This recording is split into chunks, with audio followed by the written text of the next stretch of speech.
Stand by.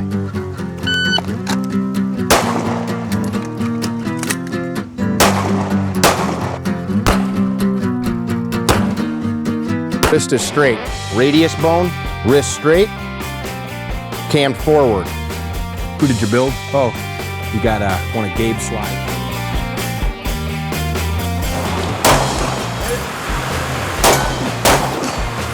Trigger.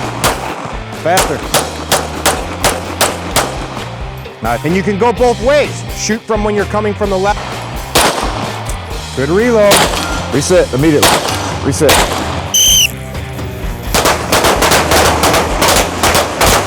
Bro, it's happening! Holy shit, bro.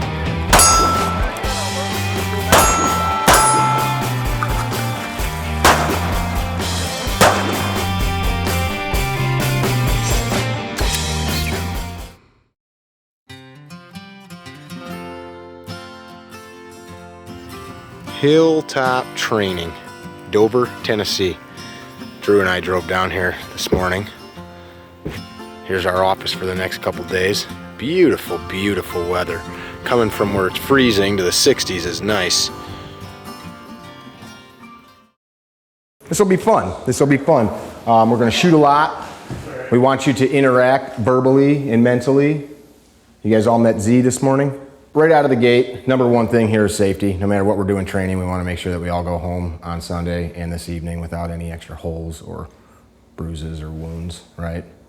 Every one of you guys have some gun handling skills. If I don't see you even move your head or blink, then it's like, yeah? Yes. That mustache, man. I might have to shave up tonight and we'll get a pic together with the... So we'll go out on the range, we're gonna go over some gun safety stuff. Main thing out of the gate's the medical stuff. So medical plan here. Anybody have any medical training? You do, you do?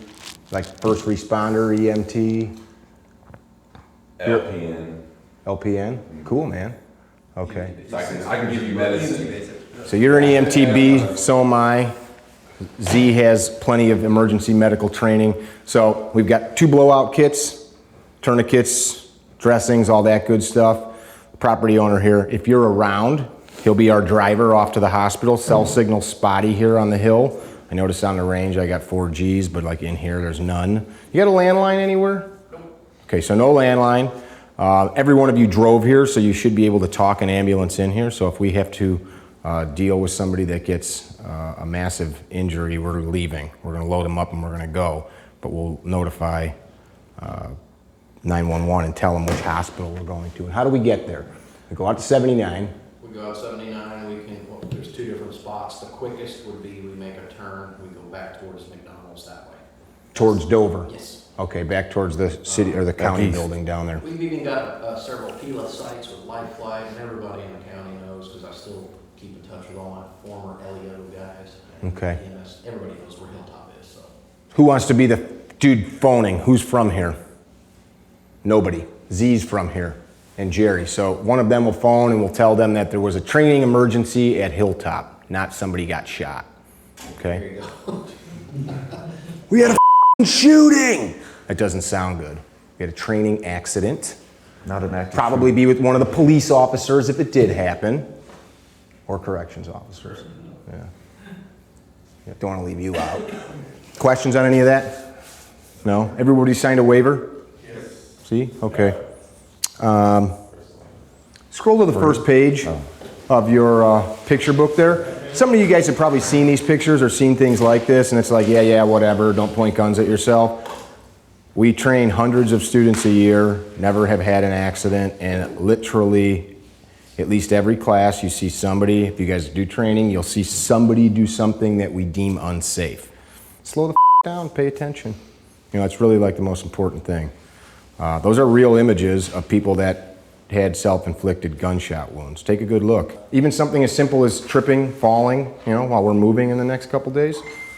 We're going to talk about this. Finger's going to come off the trigger as we're moving. This is very basic stuff, but you get a little spun up wanting to show off and look cool for everybody else. Camera might be on you.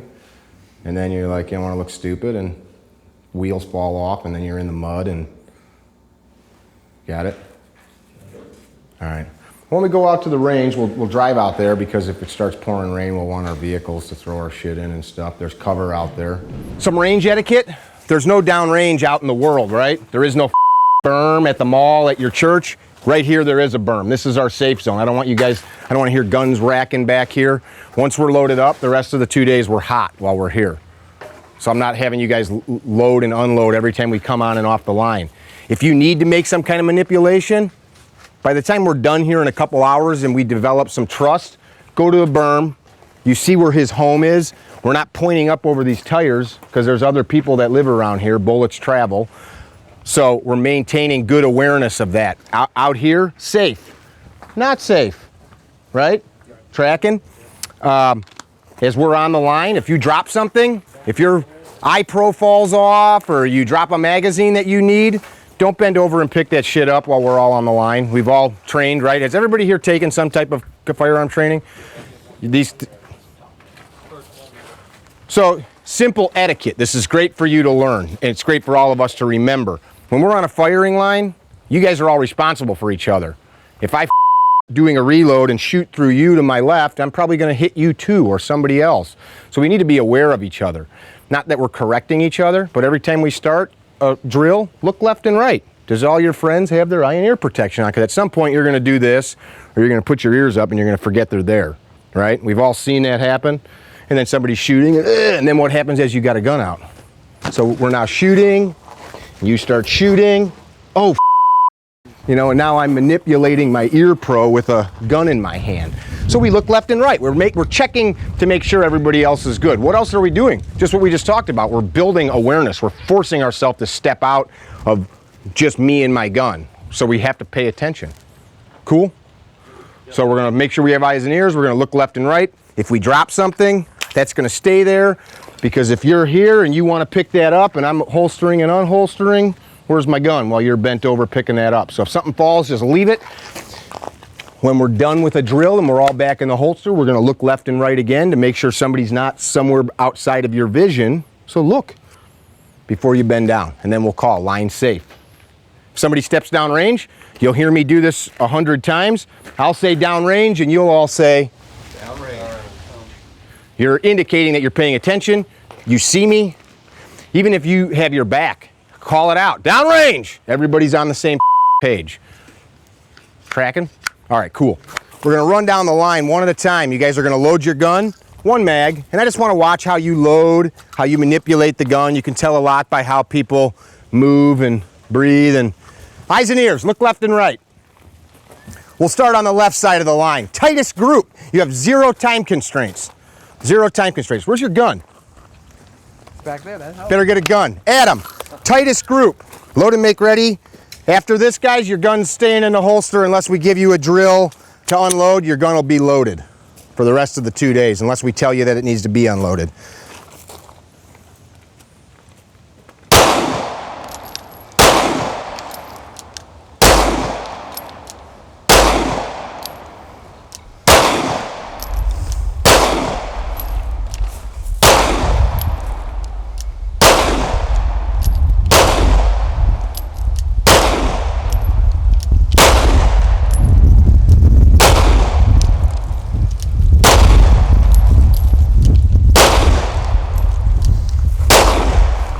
Mr. Spalding sights. Yes, sir. Reload. All right, we'll step back over to you.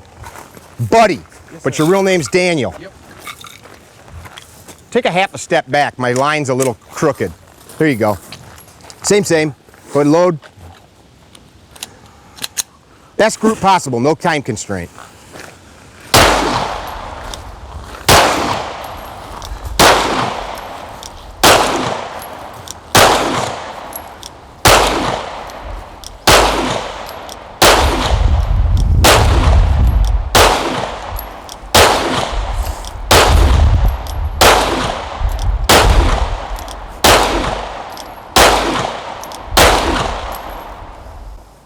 Reload. Holster back up.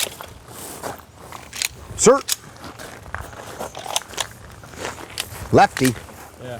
My daughter's a lefty. Yeah, the target's crazy. Wrong-handed. So, you want me to go hold the target? Nah. You get down range and hold that target while you film, Drew. Really? No. Let me throw another brick on there. Holster up real quick. Is that better, officer? Yeah?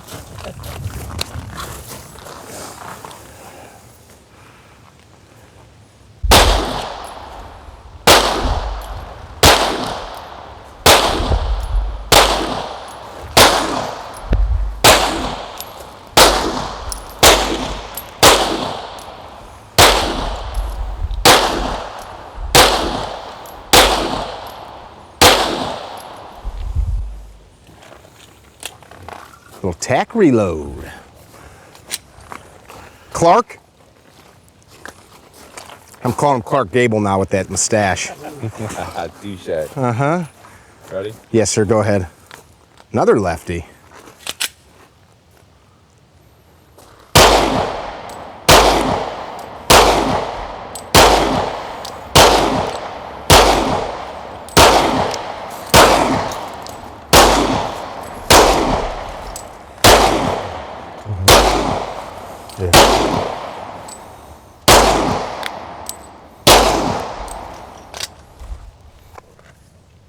Cool.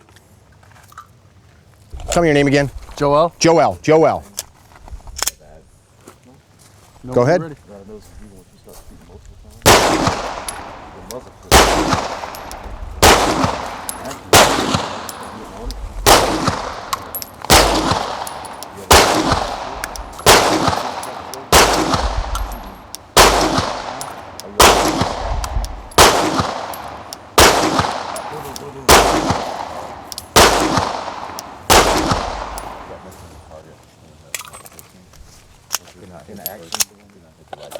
Cool. Working from concealment out of the gate. I like it. You got another mag on you? You're shooting two.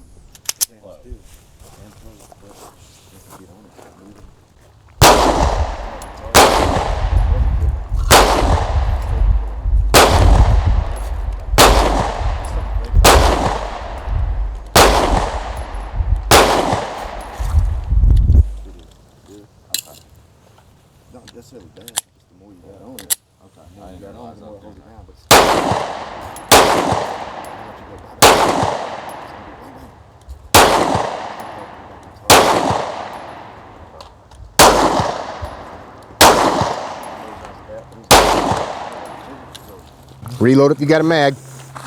Tell me your name again, please. Seth. Seth. Yes. Got it. Ready? Yep. Seth, was that one of Adam's sons? Yes. Seth, Ham, and Japheth? Or was that Noah's kid? I think it was Noah's kid. Noah. Yeah, it was Noah's kid. Just because we're in the South don't mean we're going to talk about You good? Bible. Yeah. Get your dot on, because that's usually like, oh shit, my dot's not on.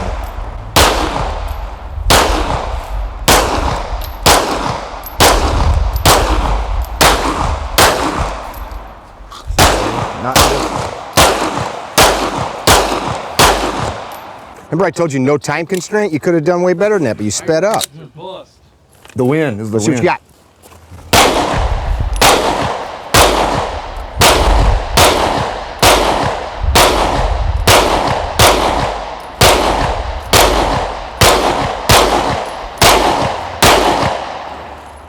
That's why he likes that gun right there. Don't pay attention to him, man. Look what you're doing. Get that gun back in the holster. All right. Downrange.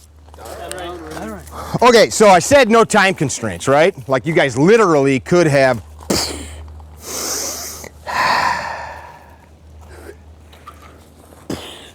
So I guarantee you guys would have all shot better. The construct of the drill was tightest group possible. I usually do this just to see, because usually whoever sets the first cadence, everybody kind of follows. It's men. We're all humans like that, where we just want to like, he did it that fast, I'm doing it that fast. Couple reasons we do this. One, I want to assess where you're at safety-wise. You guys all did some good safety practices there. A couple of you were reloading with your finger kind of in and around the trigger. I'll grab my SIRT gun real quick.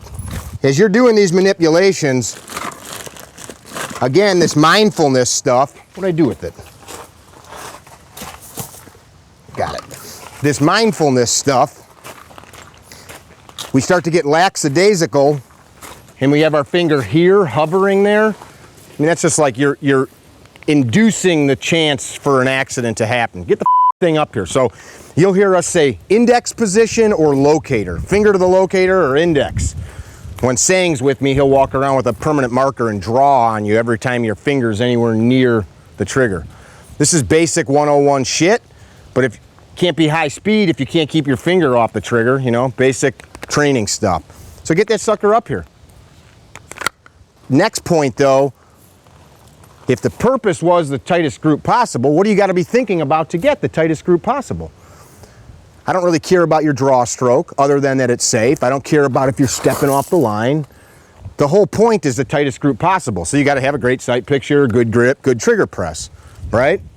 So some of you were thinking more about let's hurry up and get this done because I'm uncomfortable, bop, bop, bop, bop, bop, bop, bop, bop, right?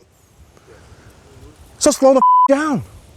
If we can't get it done quickly, if we move these targets back 5 yards and we did this again, what would happen to most of your groups? They'd be about twice as big, right? Or more. Not to pick on anybody, where was it? Here, you know, your first shot, second shot, then you keyholed like 5 rounds.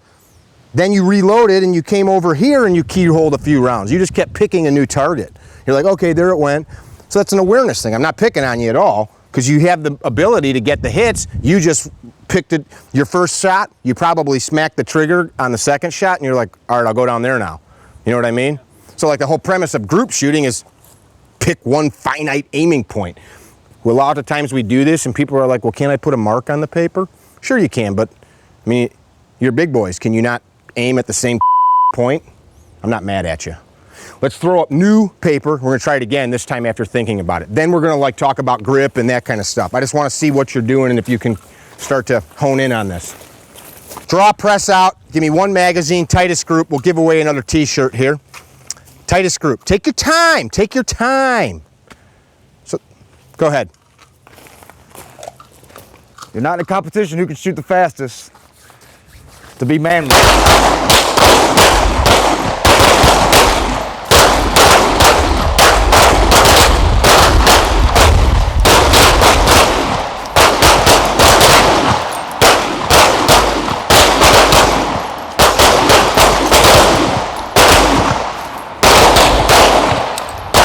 Recover the holster.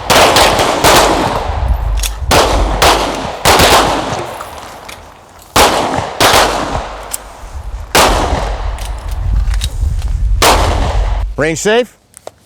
All right. What do we got? Who got the best group? Is it you again? Is it you again? Huh?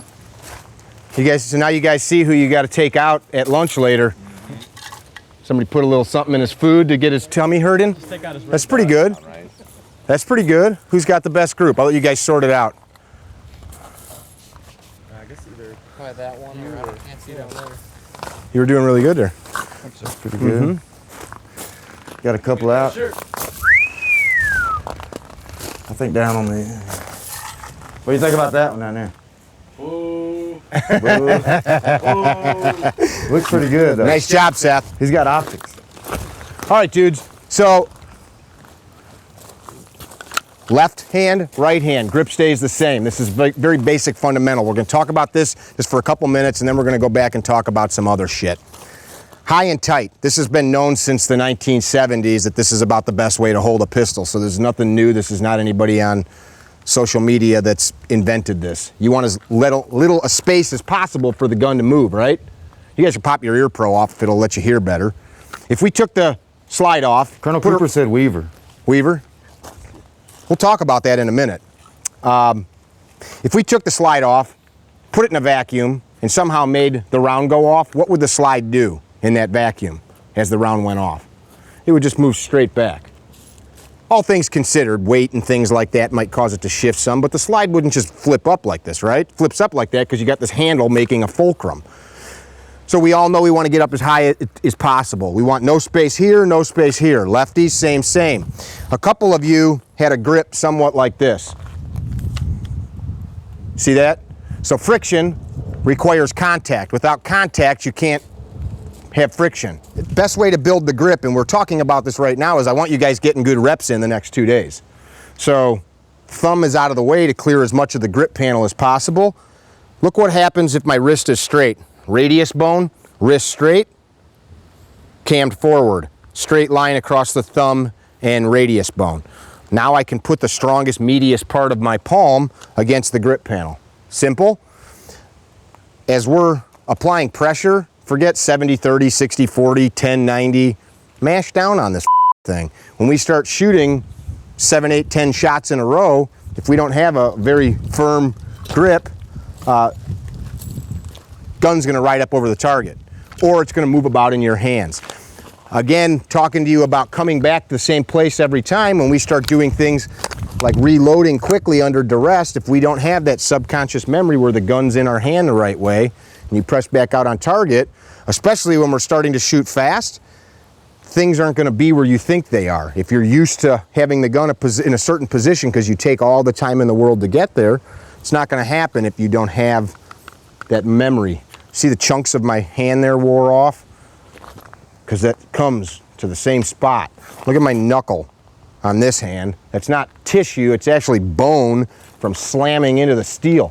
If you look at an x-ray of like a woman's hip, almost all the time their one hip will be much thicker because our body will strengthen up bone if we put load on it. If you lift weights, it builds your bones. Did you know that? Yes? Why am I telling you that? Because you got to get to the point where you're doing it the same way every time. So when we shoot again in a few minutes, we're going to dissect that. Questions? One thing to add. Please. All right, so I like to think about the end state first, right? What's the end state of having a handgun and using it effectively? What's the end state? It's not a hypothetical.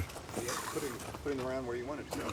No, using the handgun to defend yourself. To winning. Right? Unless you're a competitive shooter, but most of you guys, you're out here for fighting pistol. It's the name of the course, right? Fighting pistol. If I carry a handgun, it's inherent that I'm going to be using it in a way that I am in a, for lack of a better way of putting it, what I like to use is a combat situation, right? Whether it be one-on-one combat in the civilian world, overseas, police officer work, whatever the case may be, right? That's what you're using it for. So think about that right now, right?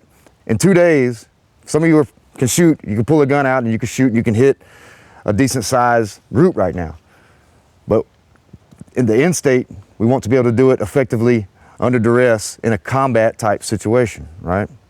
Combat type situation. So this is fine and dandy. And as you begin to build on your skills, you're going to do more marksmanship, abstract drills, right? Like 25-meter bulls, you're pulling out slow and you're relaxing and standing straight up and you're thinking about how much percentage you're putting in this hand or that hand because you're trying to do it exactly on this little, quarter size group at 25 meters or so, right? So it comes into play, yeah, that'll make you better. That'll make you better. But in 2 days, push yourself a little bit, get good at combat shooting. So that means I'm ready to shoot. When I fight somebody, am I like this?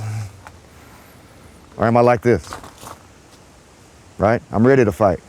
So keep that in mind as you're going. That's where you want to get to. So everything you're doing right now is building towards that. You see what I mean? So when you start shooting multiple shots and not just looking at one little bullet and saying aim small, miss small, thinking about this, like he said, a combat way of shooting is to grip that damn thing, get it out there and fight, right? I want to fight. So start thinking about that. Start applying yourself in that direction. Follow me? It's not about dick measuring and seeing who can shoot the fastest or the smallest group, even though we did a little contest, right? Because if we measure dicks, I will win. No, I seen it as peeing out there earlier. It's not big at all. No, but so we know what the end state is, right? The end state, especially it drives home a little bit better with you guys that are working in a field that means you carry a handgun, and the other guys, hopefully you're carrying it for a reason that it's intended for, right? We're not just out here shooting rabbits and shit, right? There's other ways to do that. So think about that, the end state, fighting with your pistol. His point brings us to what we're going to talk about next in our lesson plan. Why are we here? Everybody comes for a different reason. I personally do this because I had a family friend murdered when I was a kid. She was raped and murdered, stabbed about 70 times in her home. Would a gun on her hip have fixed that? No. But it's a solution for a lot of times that something like that happens. It provides options. So why are we here? As he just said, some of you are police officers. We all carry guns for some purpose. So that's the end goal. Grab your syllabus, shag your mags, and we'll load them as we're talking. I'd like to talk about some stuff other than just the mechanics of the pistol because, as I said earlier, there's a lot of people that shoot folks and they do a good job of it and then they end up in jail or they end up losing their home because of civil liability.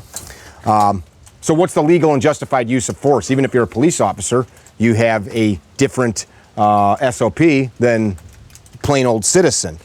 What's the legal and justified use of force, and when in your home state? We're all from different states here. There's like 4 or 5 states present. One thing that holds true across every state is you have to be able to explain and articulate that you were in danger of grave bodily harm, right? That doesn't change if you're in Maryland, New York, California, Michigan, Illinois. That's the same. You have to be able to articulate that. Any of you have a problem explaining that? You understand that, regardless of where you live? What the difference is between perception and reality can be a prison sentence or losing your fucking job if you're a copper. Mark of Cain, as they call it. Oh, Mr. Smith down the street, he's the psycho that got mad and shot that guy. You know, now you got to live with that. Your family's got to live with that. What gives you the right to apply deadly force, and when is it justified? You must be able to articulate it, and you must be able to articulate it in a way that you can convince a jury. That's the other thing. All your cop buddies or your homeboys from the range might be like, yeah, man, good shoot, good shoot. But if Susie Homemaker and the folks on the jury don't agree, you might be going to jail, or at the very least having a large civil liability against you. We apply force commensurate with the force applied to stop the attack. Once it stops, we stop. So we're not judge and jury. We're not the punisher. This made me chase him over a fence. You know, that's not how it works. He just hurt my kid.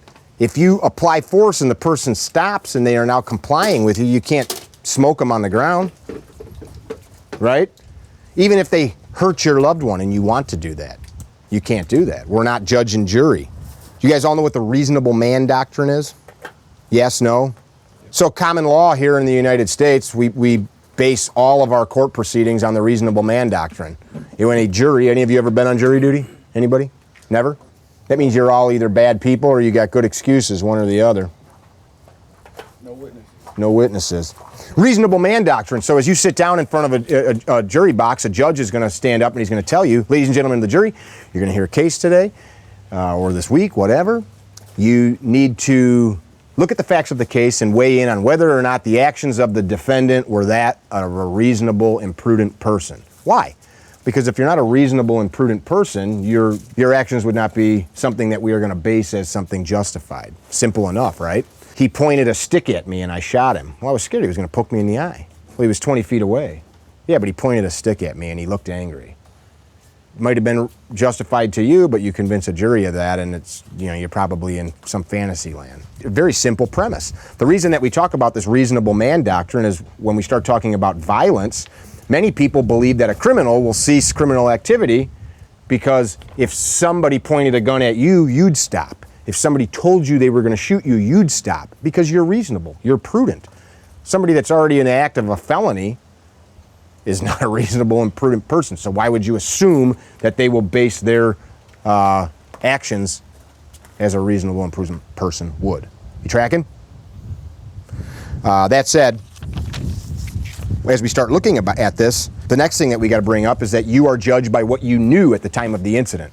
Zee's a Green Beret, former Green Beret, brown belt in jiu-jitsu. That'd be a formidable opponent, right? Now, if you saw him dressed in like a tuxedo out at the bar with his wife after a wedding, besides that he's a pretty thick, sexy man, you wouldn't know any of that, right? So he and I get into a scuffle, and I just lose my temper and smoke him. I put 10 rounds in his face. All I knew is that he was a kind of a biggish guy in the bar. I'm cuffed. I'm sitting in the holding cell, and I hear from somebody, man, you killed Z? Dude, that guy was a Green Beret and a brown belt. Score! I'm going to tell my attorney that the dude was a Green Beret and a brown belt. Didn't know that at the time. And any good prosecutor is going to say, well, when did you find out that this guy was a Green Beret and a brown belt? Because I could say, look, man, this guy was scaring the out of me. And I knew that he was a crazy vet with a bunch of combat experience, and he trains every day. I didn't know that. It doesn't work. You follow? Which is why you see a police officer shooting a kid with a plastic AK-47, but the kid happens to be as big as me and doesn't comply. He based his actions on what he knew at the time. Somebody calls 911, this just happened, right? You guys hear about this one where the kid had the plastic AK? It was like an airsoft, but it looked totally real. There's a guy with an AK-47. Cop shows up to a call in dim light. There's a 6-footish, 190-pound human being with an AK-47. Put it down. Kid points it at him. Cop smoked him. He is judged by what he knew at the time. Now he gets off and the jury says, what the f***? This guy's killed a 16-year-old. Based on what he knew at the time, who would have done anything different? And what's the advantage that police officers have a lot of times is they know what that person is capable of doing and based off of some prior record, or they know that he's a high-risk warrant or something like that going into the situation. Sure. You know? So that makes it more dangerous to me. I know he's capable of violence. He's done it before. Now he pulls out something plastic. I'm already amped up because I know this guy's capable of doing that. Now, conversely, Can't see that in the video all the time, right? this is why we have to, this awareness thing we're talking about, that shooting that happened at, was it Walmart, Target? Kid had the BB gun. Some idiotic person called 911 and said there's a guy with a gun pointing it at people. It was a BB gun. Cop came in, saw the dude and just smoked him. He thought it was an active shooter scenario. It was literally somebody in the store looking to see if they wanted to buy it. Guy came around the corner and wasted the kid. So now all of a sudden, perhaps somebody's tactic should have been a little different. You know, show me your hands, put it down. No, he came in there terrible. And there was no crime involved. There was no pointing guns at anybody. It was just somebody not having the tools to deal with the situation. Legal and justified use of force. This is so super important. In my life, I've been involved in some violence, like fist fights and things like that. I have never had an instance where I had to shoot somebody or really even get in a fist fight that I couldn't look back and say, man, I really could have avoided that. I could have left. I could have bought him a beer and said, no big deal, you know, whatever. You understand what I'm saying? Besides true criminal violence, predation from scumbags, most of us don't have a lot of good reasons in our daily life to even escalate or be around something that escalates to that point. Would you agree? I mean, any of you ever been in a fist fight, like at a bar or high school party or something? You think back that chain of events, you know, those glasses are mine. You know, like it always starts with something stupid, and then our machismo, man, no, your girlfriend's ugly. What'd you say? You know, follow? So we need to start thinking about how we're acting. His point a moment ago, what's the end result? For me, so every time I'm training, studying, learning, growing down this martial path of becoming a better protector, my end goal is coming home at night. I want to meet my grandkids one day. I want my wife not to have to say, oh, my husband died in some street violence or something.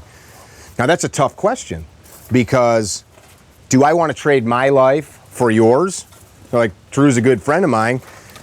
Do I want to keep Drew alive, yet leave my kids fatherless in some violent encounter? Or somebody I don't know in public? Do I want to intervene in violence because I know I have the ability to, but risk myself to leave my children fatherless? Well, people always say, well, yeah, I ain't going to be a coward. I ain't going to let my kids think I'm a coward. Well, I don't know if it's cowardly to now have my children live in poverty because their father is gone. You tracking with what I'm saying here? So these are pretty heady topics.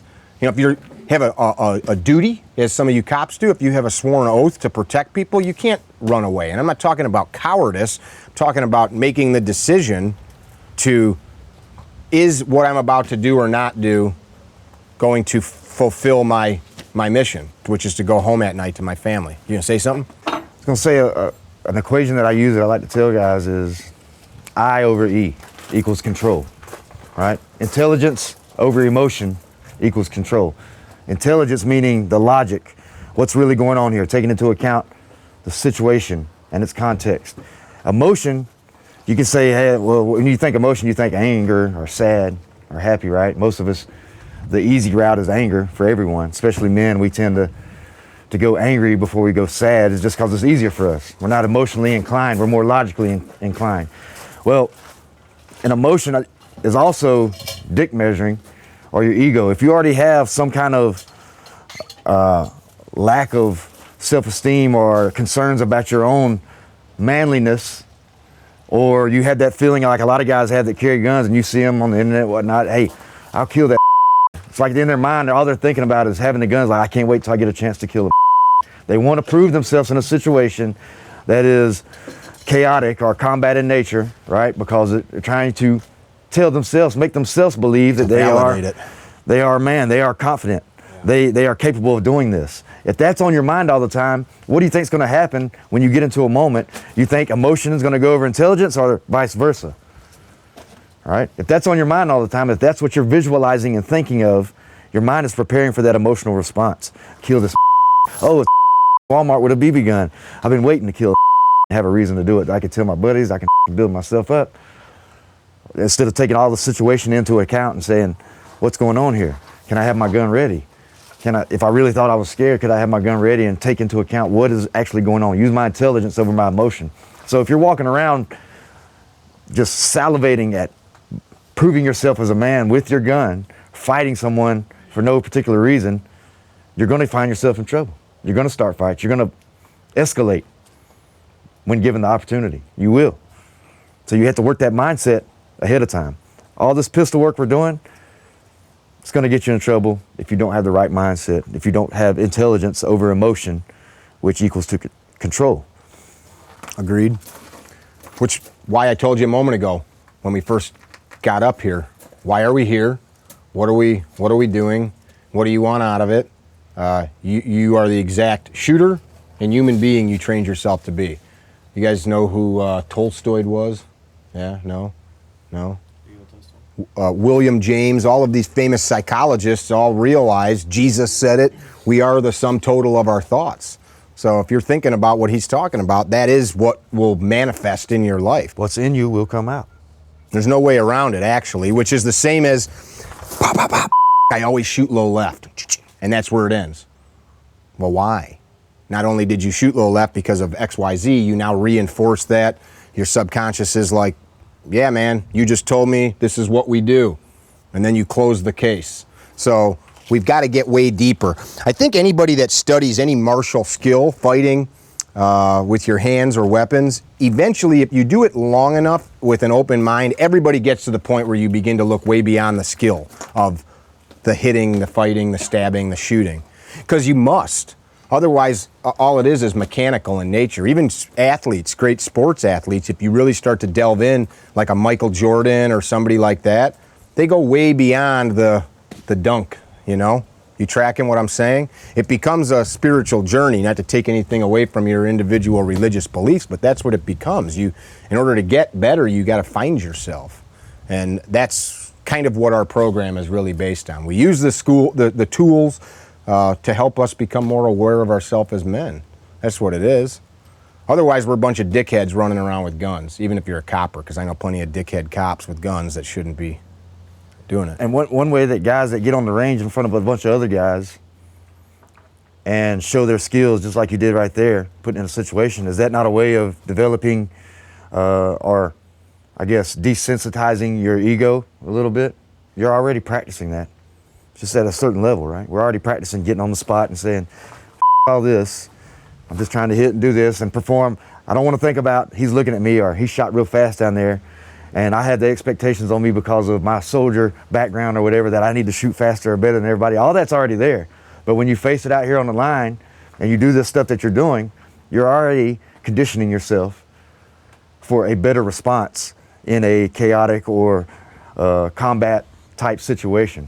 Right? Because you're putting yourself on the spot and you're facing your fear a little bit and you're handling it intelligently and not letting your emotion overcome. Your emotion will overcome, like later on we'll work on the test. Hopefully we push all of you guys by the end of this to get a little bit of that emotion, a little bit of fear of failure, a little bit of concern about what others are thinking. We're all going to do that. Mick and I will do that, right? We all do it. It's just we continue to push ourselves, to condition ourselves to perform and fight those emotional notions that we have that is normal for human beings, right? You guys tracking what we're talking about? Yep. You know, you want to be better, you can't just, and I don't mean better with the gun, a better person. Isn't that why we're doing this? I want to live a full life.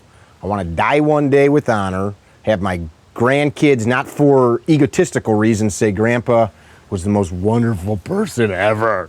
Not that, but to be laid to rest and know that you lived a life that was worthwhile, where it wasn't just about this stupid shit. How much money do you get? How many girls have you laid? All that crap. Because at the end of the day, that is just all nonsensical, egotistical crap. All of our hair is going to turn gray, mine before yours probably, and then what do you have? Colonel Cooper on his, you guys know who Jeff Cooper was? We'll talk about him later. On the mantle of his fireplace, he had a quote. I forget which Roman it was. Basically, the quote said, like, as my body fails, my mind and heart must grow stronger.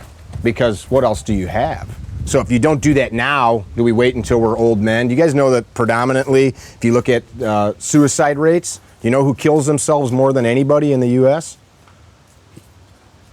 Men that have jobs that are between like 40 and 60 that even went to college. What the You know, it's not homeless drug addicts. It's not people in the inner city or you know, folks without jobs. No, it's dudes that like never fulfilled themselves, and then they reach a point and they're like, now what? What do I got? Like, I did all these things. I built a family, got a house, had a good job, he had the 401k. You're sitting alone in your garage at night with tears streaming down, listening to 80s rock, drinking IPAs. Nobody's drinking that bullshit. I'm just kidding. Just kidding. Yeah, so you lose what defined you at one point in time. So to Colonel Cooper's point, evolve. Yeah. You're not going to be physically strapped all your life. You're not going to be as relevant in some fields as you were all your life. Mm-hmm. Eventually that goes away. You have to adjust, evolve, adapt, and find a way to be relevant to yourself and to your loved ones closest to you. You know what I mean? Evolving. I like it.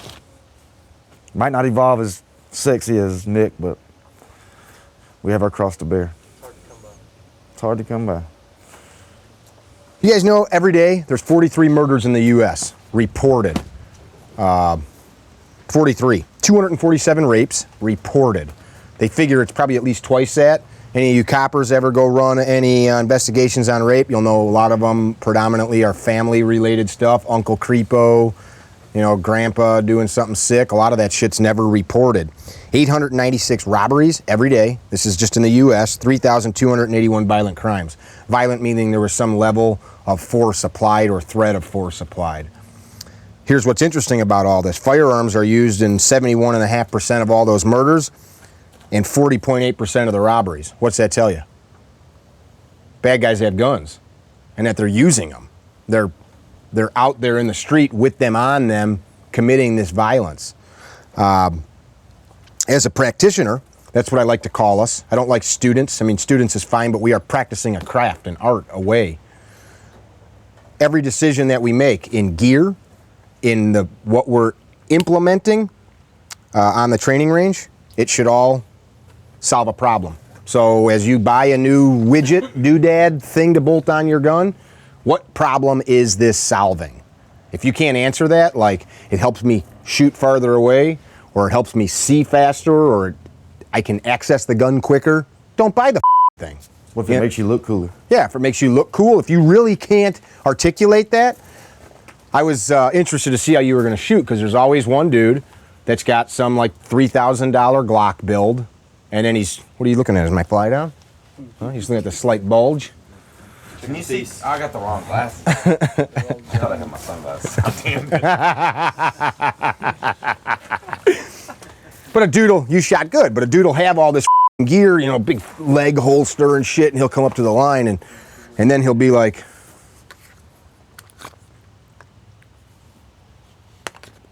you guy doesn't know what the hell he's doing with the gun, and then he shoots all over a target, and you're like, you know, we've seen these guys on the range. You're like, what the f? You know, he went and spent all his dough trying to buy skill. Can't do it. Can't do it. So what's the problem solve? Why do I tell you about all this crime shit? Because it's real. As Z said a minute ago, we're not training to be really good at shooting holes in paper. We're training to survive violence and win. Sometimes winning's walking away. Sometimes winning's getting your gun out and shooting somebody in the eyeball. But we must be building to that. Any of you guys know who Greg Ellifritz is from Ohio? If you don't, he's in your handout. Look him up, follow him on Facebook. He's a SWAT cop in Ohio.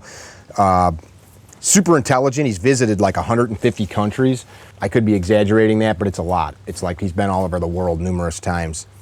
And he's compiles a lot of data. It takes him a lot of time to do it. But basically, his findings show that 40% of criminal violence, attack-wise, there's more than one attacker, 40% of the time. That's a lot. I could probably stand up against him and last for a few. Any one of you jumps in with him, I don't care who you are. Would you agree? You know, he could fight me. One of you comes up behind him with, pick up a rock, done, game point match.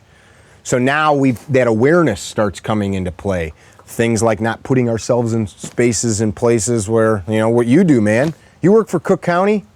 So he's in like the scuzziest jail in America, Cook County Correctional Center.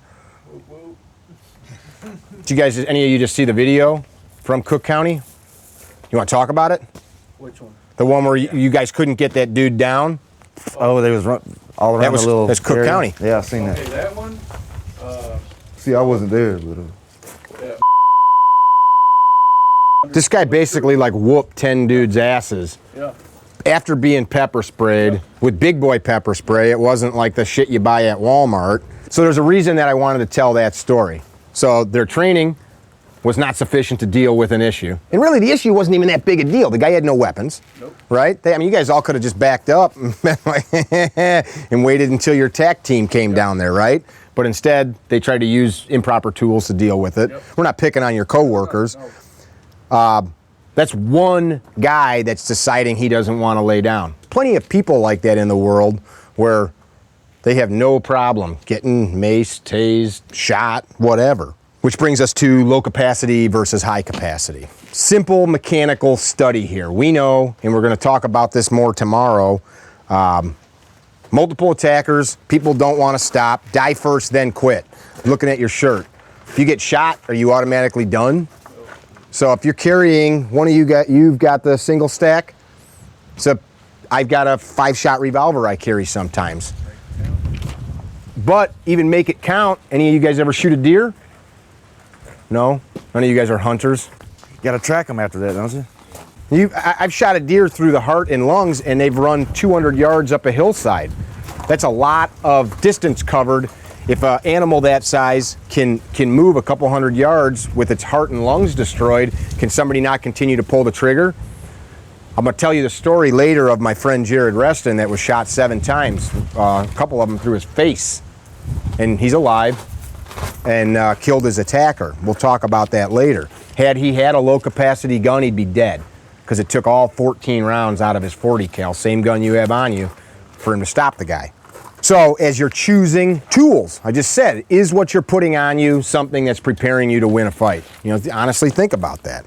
We all understand how the handgun works, right? It's got to reciprocate in order for it to eject and feed new rounds and such.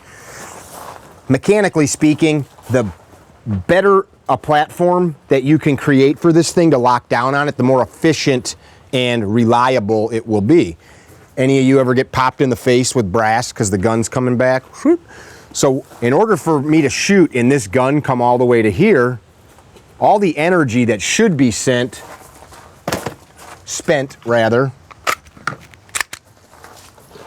empty. Clear. I'm gonna point it this way. So as this gun goes off, ideally we want energy only to cycle the slide, right? If the gun's going like this, now energy is sending the gun upwards. It's also moving our body some. You ever just feel the slightest bit of weight coming back? Well, that's all dissipated from that little cartridge. That's a lot of energy when you think about it. So the better we can clamp down on this, the less we will have reliability issues, stovepipes, things like that, which oftentimes most malfunctions, if you've got a good clean gun and quality ammo, are induced because you've got some type of lazy grip or funky grip. How many of you have ever induced this to happen while shooting because you were trying to get up so high and tight that you activated the slide stop? Or conversely, you held the slide stop down, ran the magazine empty, had to do a tap rack and realized that the gun was empty. You know what I'm talking about? I'm bringing this up because we got to be so mindful of what we're doing the next couple days. Some of it might feel weird. Slow down. Check your grip. Make sure you're not activating levers and parts that shouldn't be. Because if you're going to do it here on the range, you're during or at a time of adrenaline dump, if I can form a sentence, you can't be thinking about those things. Z brought it up on the line. These are instruments of death. Death, destruction, right?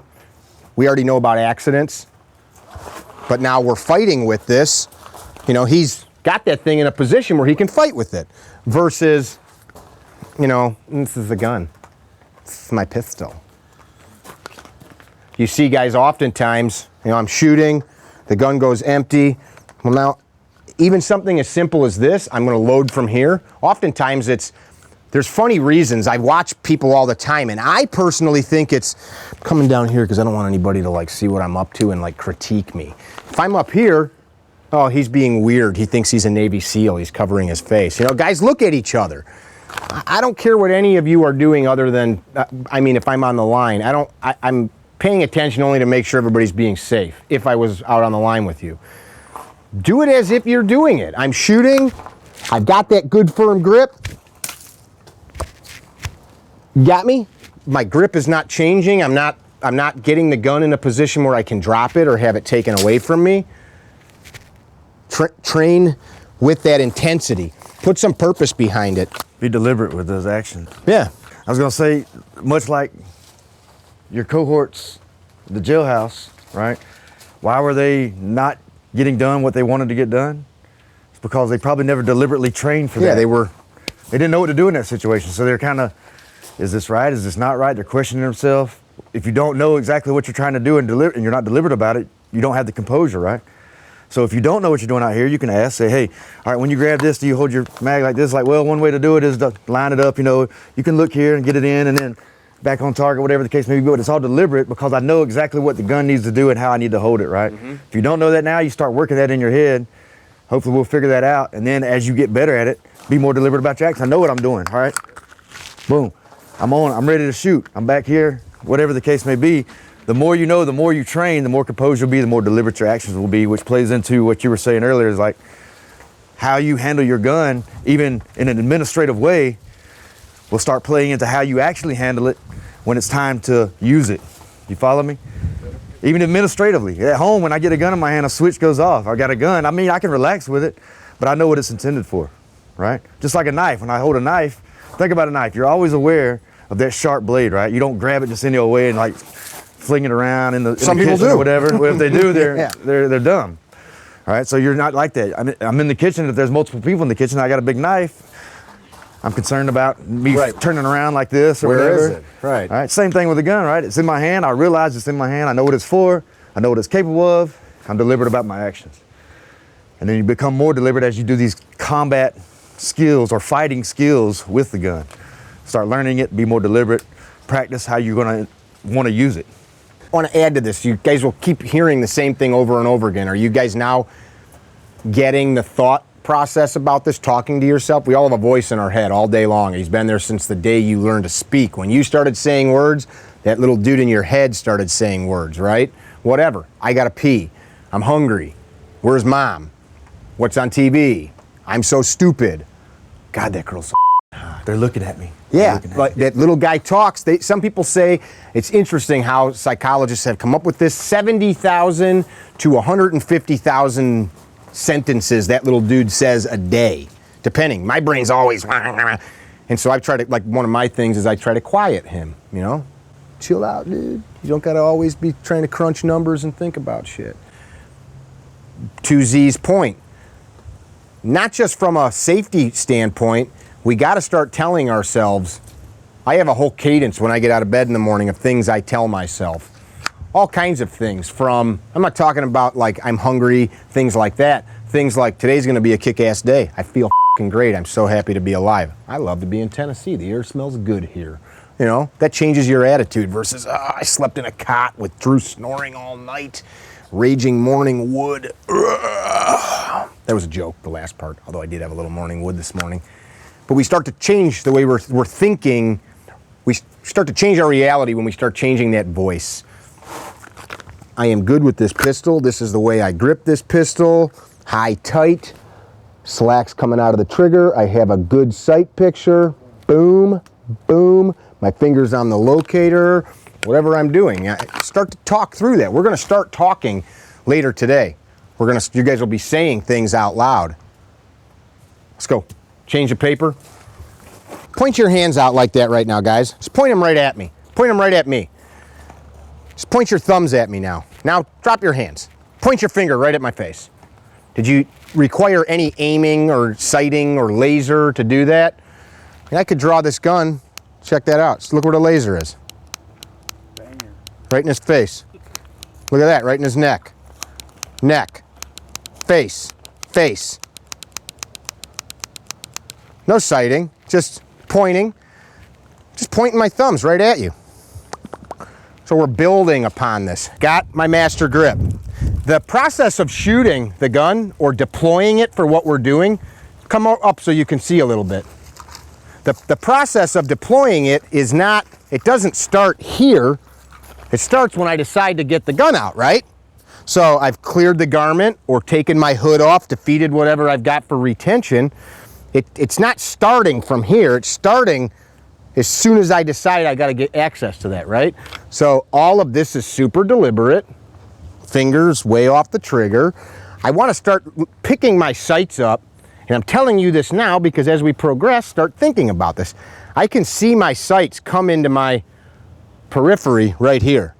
So from here, I just track them to the target. So think about that. It's all one fluid movement.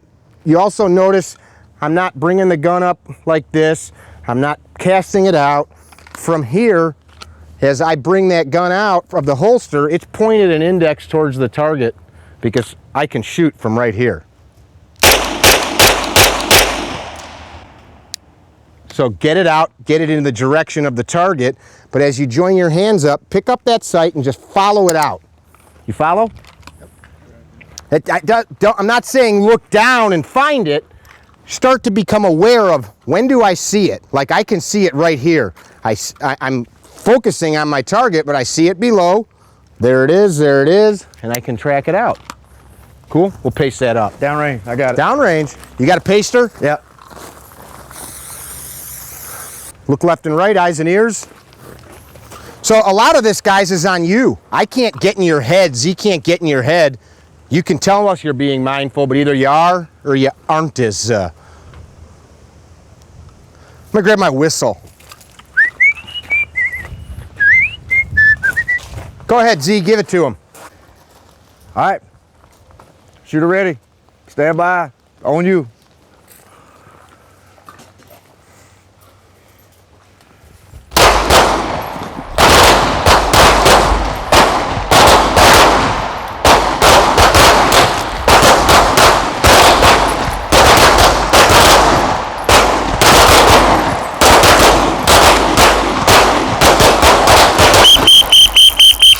That means stop. You guys are shooting way so f***ing fast. I said shoot the tightest group you can.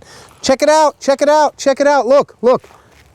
I'll pick your head. Watch me, not the target. By the way, if you guys are watching something, like if you're trying to like learn, you don't learn anything by watching a hole appear in a piece of cardboard, do you? Nothing. Okay. So, look, I want to shoot. I'm going to take the slack out of the trigger. Going to shoot. Now, I'm going to find my front sight. You know what? I want to relax. I'm feeling a little bit shaky. I'm going to press back out. I'm going to get the slack out of my trigger. I'm going to take that shot. Whew.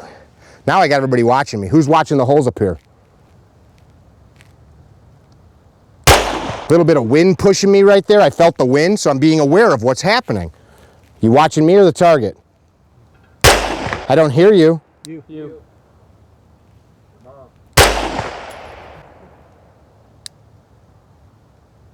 I just thought about, as I was looking, I felt the sight kind of rock left and back and forth in the notch. I'm being aware of that. That's what I'm looking at. I'm feeling what's actually happening both physically and mentally. I feel that I have more weight loaded up on this leg and I don't like it. So I'm gonna stop and I'm gonna shift it because it's starting to get fatigued. I'm trying to get accurate results. So I need to create a platform that allows me to do that. I need to be aware of what's happening if I want to create that. You tracking? So slow the fuck down. It's not just about going slow though. If the result's not there, if you guys are doing the same thing you just did a minute ago, change something. I don't mean change it just to change it, change what's screwing you up. So finish that up and then we'll talk about that some more.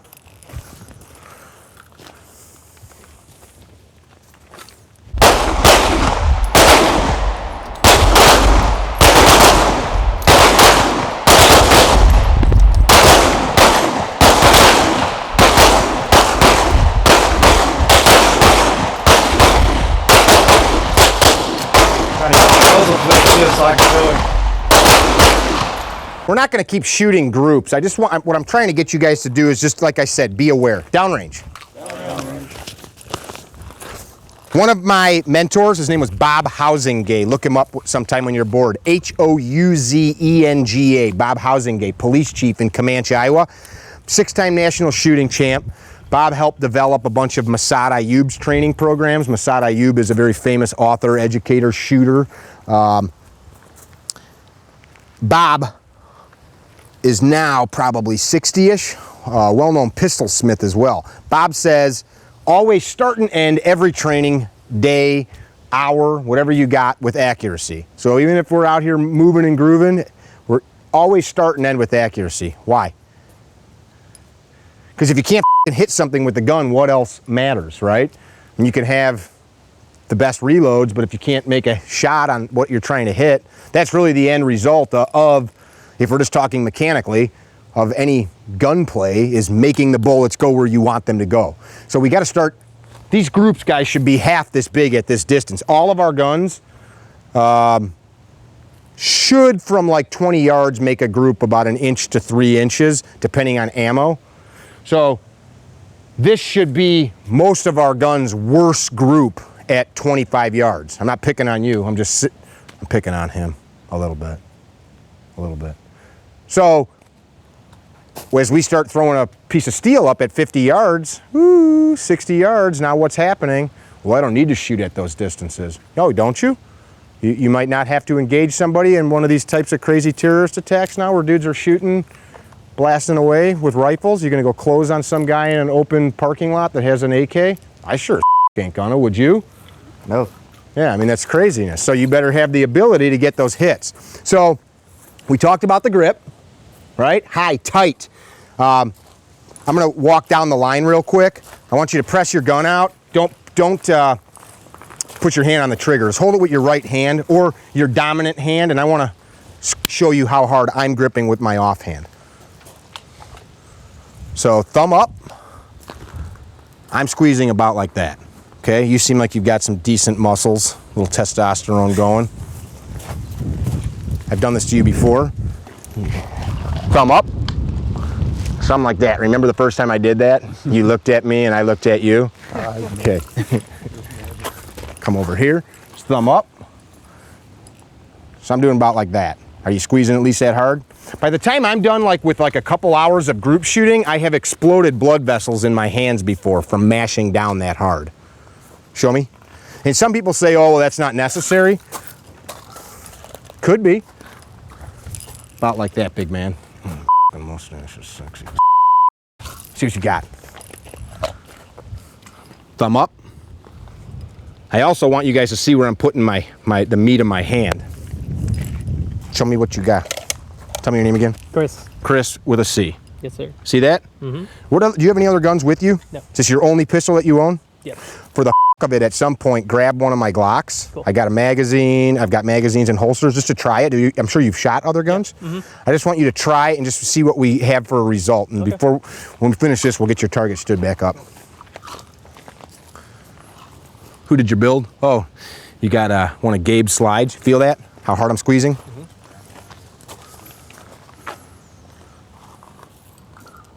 Okay. Got it. All right, downrange. So you guys, we're going in a progression here because, as Z said a minute ago, if the platform you have doesn't allow you to start slapping hits, again, well, why do I need to? Well, we're gonna get to that. It may take more than one shot, might take more than 10. So we need to get a platform that allows us to drive that gun right back onto the target. So we call this natural point of aim. So as we draw out and press the gun out, it's going to be pointing at something. If you don't have a lot of time behind the gun, there might be no rhyme or reason to it. But if you do any kind of dry fire, this is why dry fire and what you're thinking about is so important, is you're just ingraining habits. So when you press the gun out, ideally, eyes and ears, ideally, as you draw, as I press out and decide to take a shot, I wasn't looking at my sights, I was staring right at the paper. I was pretty much just relying on my body and the fact that I know what I'm pointing at, downrange, to get the job done. That's super important because at these distances, while I'm moving, I might not be able to get that rock solid sight picture. So we need to start to learn to trust that. We can't do that without a repeatable grip though. So if like you're shooting in like a strange pattern for a right-handed person, unless your first shot was up there, normally you don't shoot high into the right. So we'll look and see, like, do you normally shoot high and right? I think I'm low and left usually. Okay, well that's strange. So we'll look at that and see like if that's just, did you chase that bullet hole or what? And most left-handed shooters shoot low and left, and most right-handed shooters shoot low and left, and lefties shoot low right. Why? Go like this. Stroke this finger, index fingers. Stare at your hands, not mine. Stroke them back and forth. What's happening? Observe, feel it. Yeah, so what are you observing? What are you feeling? You feel these all moving? Interdigit response. You guys all have kids? You ever play with a baby? Put your finger in a baby's hand, what happens? So that grasp, some people say that's like evolved from apes hanging on tree branches or whatever. But we have that same, one finger moves, the rest of them want to tighten. So that's problematic when shooting a pistol. Watch the muzzle. I'm just gonna flex these fingers. Well, which way would that put a bullet? Watch the laser on the ground. Low left, right? Low right. A lot of this is mental. Gun's gonna go off, gun's gonna go off. We're trying to muscle through it. The really neat thing about all of this, all you're doing is trying to move this and nothing else. I don't care how strong you are, how badass, when it comes down to like marksmanship, the less you can move this and just move that, the better. So awareness, again, when we do this again in a moment, what am I paying attention to? You guys, every one of you's got different guns for the most part. There's some amount of slack or take up in the trigger, right? Some of you've got aftermarket triggers that might reduce that to where you just immediately have a wall. You all familiar with these terms? So slack. So you'll hear us say slack out. So you're getting the slack out of the trigger so that now, what are you doing? You're reducing extraneous movement. So if I was trying to shoot as tight a groups as I could, or a very accurate, well-placed shot, without speed being a component of it, I'd get the slack out of my trigger, align my sights, and just press straight to the rear, right? Next thing on this, if this is 10 pounds to break it, how much energy is required to break it? So anything more than that, that energy must go somewhere. So if I apply 20 pounds, that's what's all this shit is you're applying more force than needed. Now, caveat to that, if I have just a monster grip, you could slap the shit out of the trigger. If you've got just a vise on that, that's okay. There's great shooters that do that, and if you're all freaked out, you probably will be slapping on the trigger, but you have to first develop the ability to get the hit and train it. The one thing, we need to learn to stroke that trigger correctly, because the immediate fix for that low left or low right is to take your opposite hand and clamp down really hard. It will limit the ability of these other fingers to stroke, milking as it's called. But what happens, so if I'm a low left shooter and I teach myself to just really clamp down, I can make it go away. What happens as soon as I have to do this?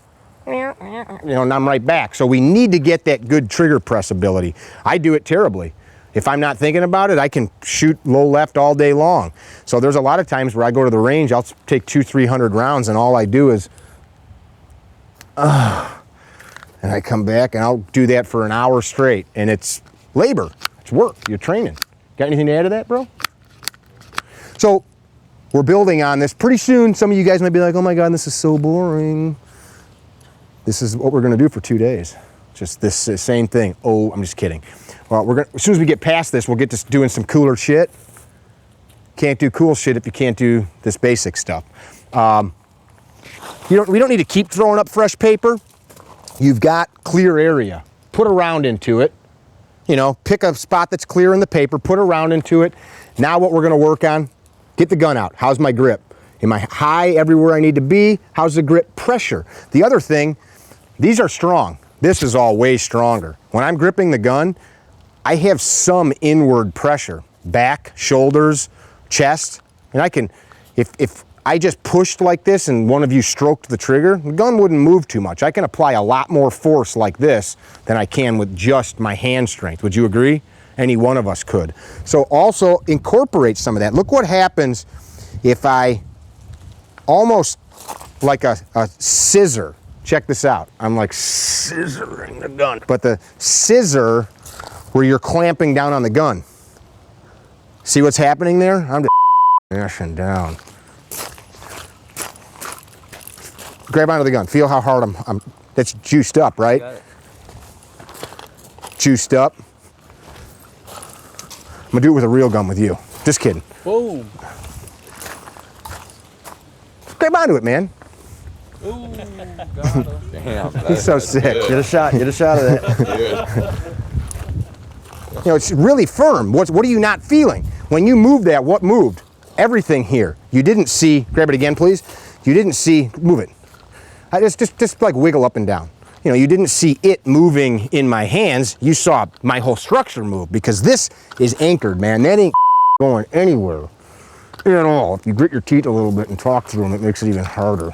That's a joke. You don't need to do that. Everybody's too serious. Since you're going on to the structure of the hold, Mick, I wasn't gonna throw it in there, and I thought you might be waiting to throw that in there. We were just talking about trigger finger manipulation and your other digits being sympathetic to that, right? So as you're talking about getting that structure in there, you notice that he's bent a little bit. He's not rigid all the way out, because like he said before, the energy has to go somewhere, right? This does have energy. If he's locked out all the way, where's the energy gonna go? It's gonna flip up, right? That's why you see, we've talked to some of you guys, some of your muzzle flipping up, you're here, and all the energy is going into these wrists right here. There's nothing else, no shock system. Hold that. Right? So if I'm here, right, locked out, that's where it's gonna go, because it's not gonna push me back before it pushes my wrist back, right? Am I stronger than my wrist? Think so, most of us are, right?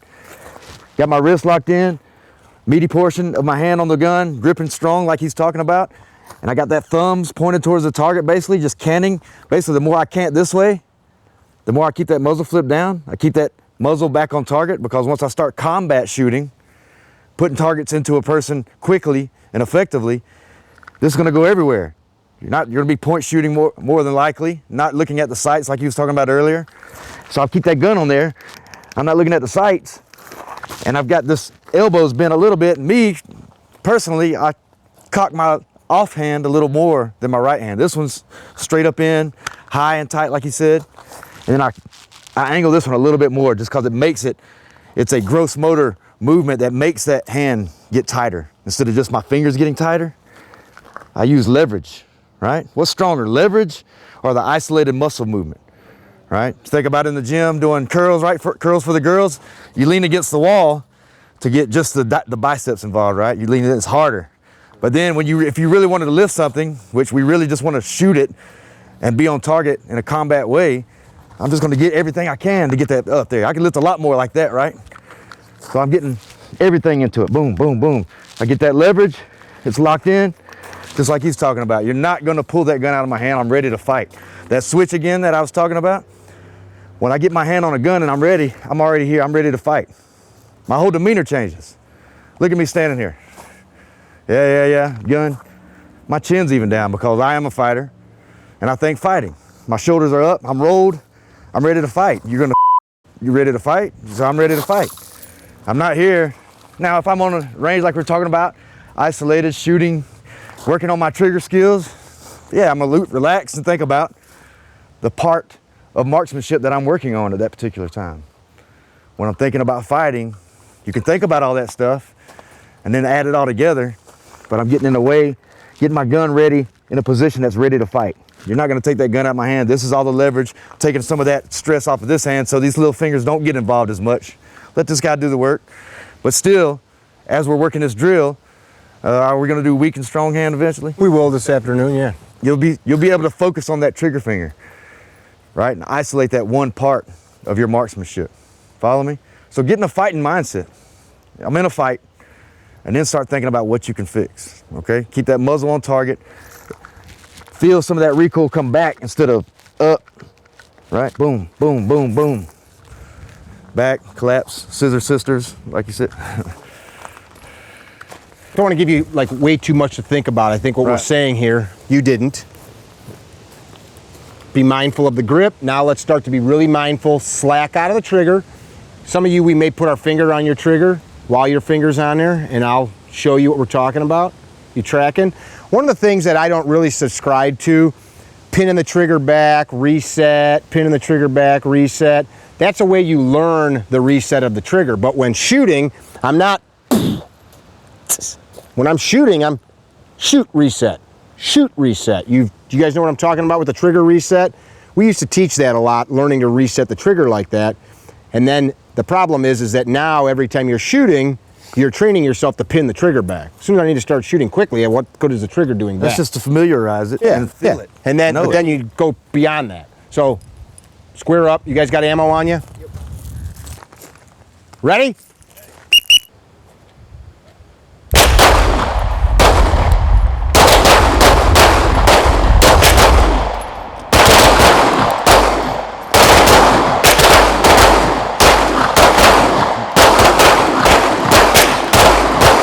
Let's try it out.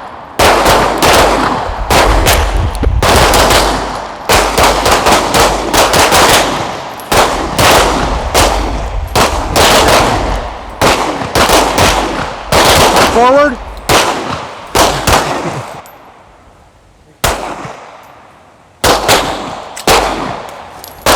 You coming off the trigger when you reset? I usually don't when I'm shooting slow. I do it when I'm shooting fast. Start It's slash like it's going out far. Put your finger on the trigger. I'm gonna press the trigger. So slacks out, right? Yep. Reset. Slacks out. Some of yours, everything's gonna be Put your finger on the trigger. because you get that little small gun. So slacks out, right? Right. Don't feel bad about it. Just Reset. force your fundamentals for it. It's nice and straight back. Let me see what you draw out real quick. Come on, this side. Two lefties in a row. Put your finger on the trigger. So slacks coming out, right? Come all the way forward. Slacks coming out. Reset. Hit it. What's that? I didn't hear you. I said hit it. Oh, hit it. I didn't want you to know. Draw out. You got any ammo on you? Yes, sir. Okay. Put your finger on the trigger. Let me get my finger in there. It's a little gun. I can't even get my, it's so tight. Come forward. What trigger is that? Apex. Apex. Let me see this real quick.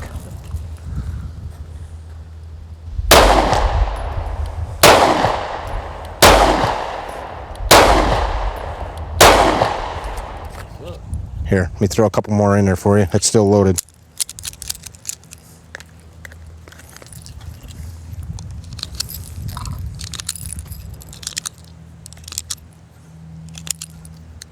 I just wanted to see what you were dealing with there. It's a nice trigger. It's a little long on the reset though. Yeah. Press out for a second. Finger on the trigger. Who did the frame? Me. You did? What internals are in there? Stock except for the connector. Who's connector? Ghost. 3.5? No, 5. Let me feel it real quick.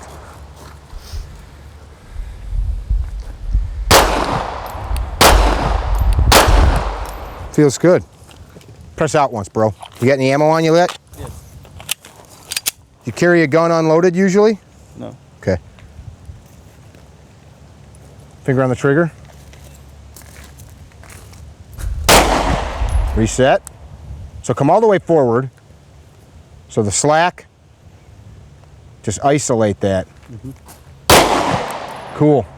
That makes sense, guys? Holster up. I just asked him if he, downrange, if he, not busting your balls. Every one of you carries a loaded gun now? Yes. So if you're out of ammo, I understand why your gun's not empty. If you got ammo, don't have a gun on you, it's empty. If you run out of ammo today, tomorrow, and your slide lock's back, mimic a reload. You know, grab nothing. Why? Do I need to tell you why? Okay, let's top our mags off. Hey, if your mags are on the ground and you're holstered up, you don't have to be scared to pick it up. I mean, you're holstered up, right? Yeah, look left and right. I just don't want you flagging anybody. And if you got bullets in your pocket, you can reload on the go. That's when I was unloaded. Yeah. All right, dudes, let's get out here. We're gonna stretch our sights to their mechanical limits. Ooh, what's he talking about? It sounds crazy. You gotta stretch the sight. How many of you have ever figured out where your sights hit at different distances? Most of our guns come like 15 or 25 yard zero. What's that mean? Bullets don't fly in a straight line like a laser. They fly in a trajectory. Quick way to figure that out. We're not doing that right now, but you could put a target like this up, space out some distances, 5, 7, 10, 15, 20, 30 yards. And then you got to get really steady and just shoot like 3 rounds at each distance, aiming at the same point. The rounds will start hitting, they'll go low, they'll go high, they'll come right back. Do you ever do that with your gun? No? It's good to know, because when you start having to shoot like at the piece of steel out there, shit, I don't know where my sights hit. I guess I should have figured that out before I tried to like play hero. Equal height, equal light. Now, some sights are set up to shoot like a lollipop. So if you're a bullseye shooter, aiming at this at these distances, I'm guessing most of our guns we would have to cover this with our front sight. Is that what you would do? Or would you hold it so your front sight was underneath it? I'm asking, it's your gun. So we're gonna get a perfect sight picture, equal height, equal light meaning left and right, equal height up and down.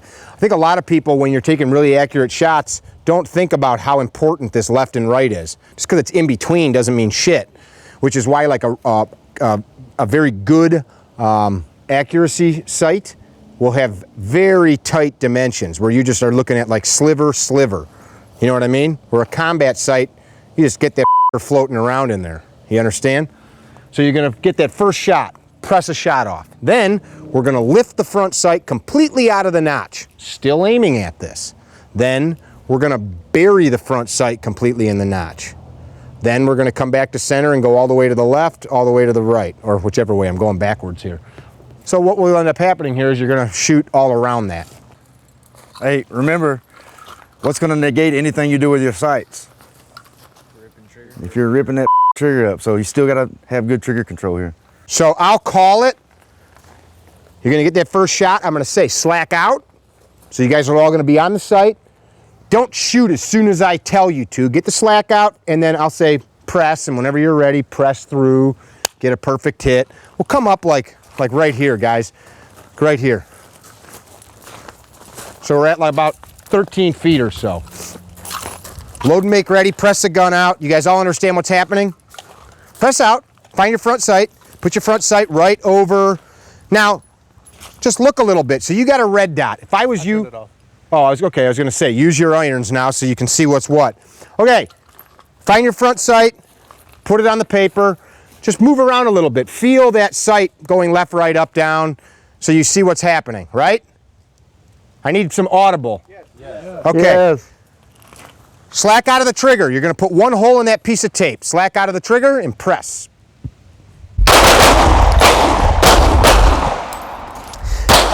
Come back to center. Come back to center, front sight, squared up in the notch, equal height, equal light. And now lift the sight all the way out of the notch. Ready? So back to center, squared up, lift it all the way out of the notch, and press straight back. Slack out and press. Right back to center, right back to center.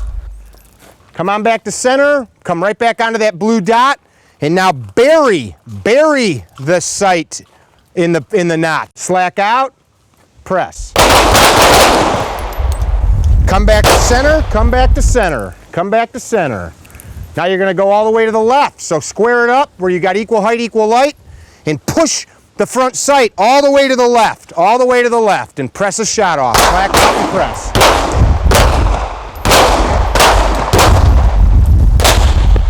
Come back to center, come back to center.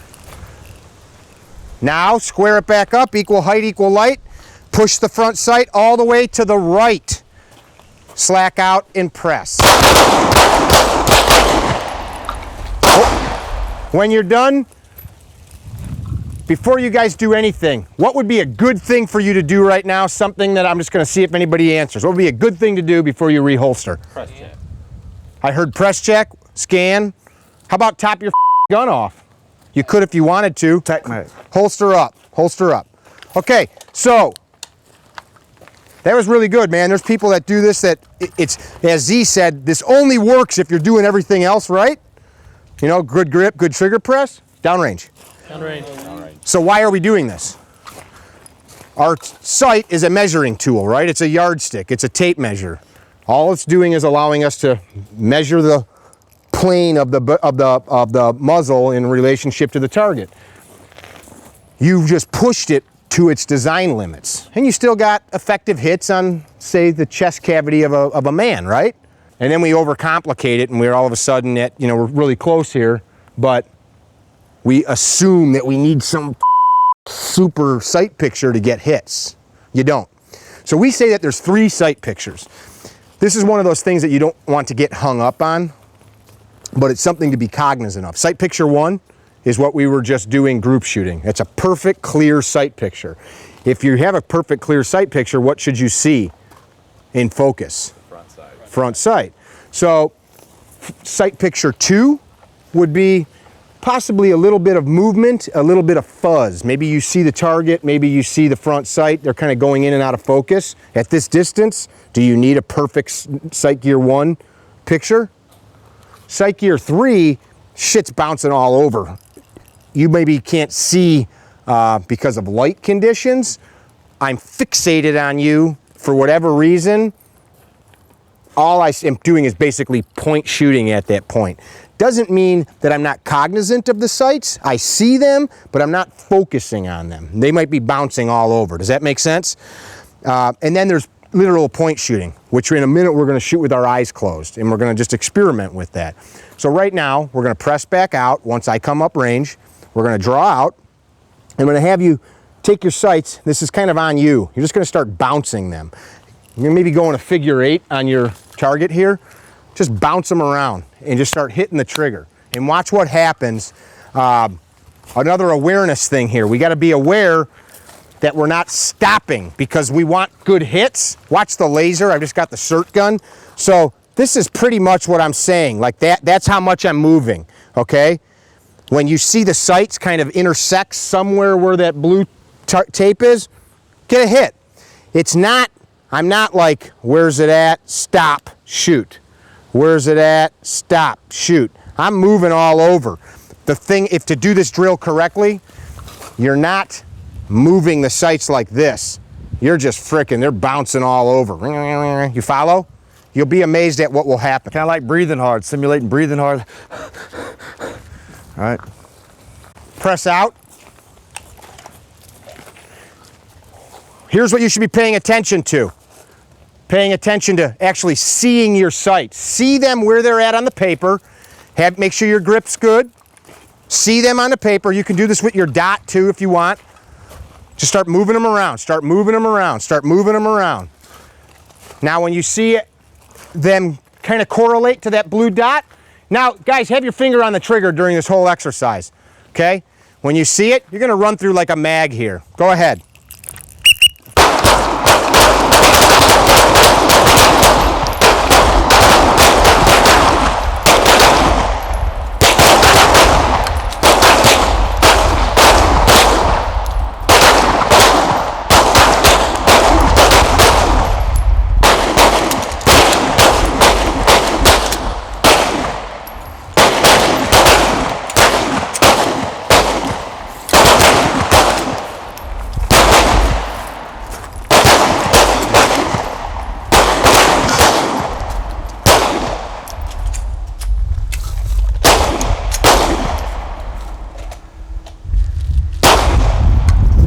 Once we're all back in the holster, did anybody miss the paper? If there's a couple misses, we'll paste them. And it's okay if you did, guys. Don't get fixated on wanting to be the guy that's got a perfect score.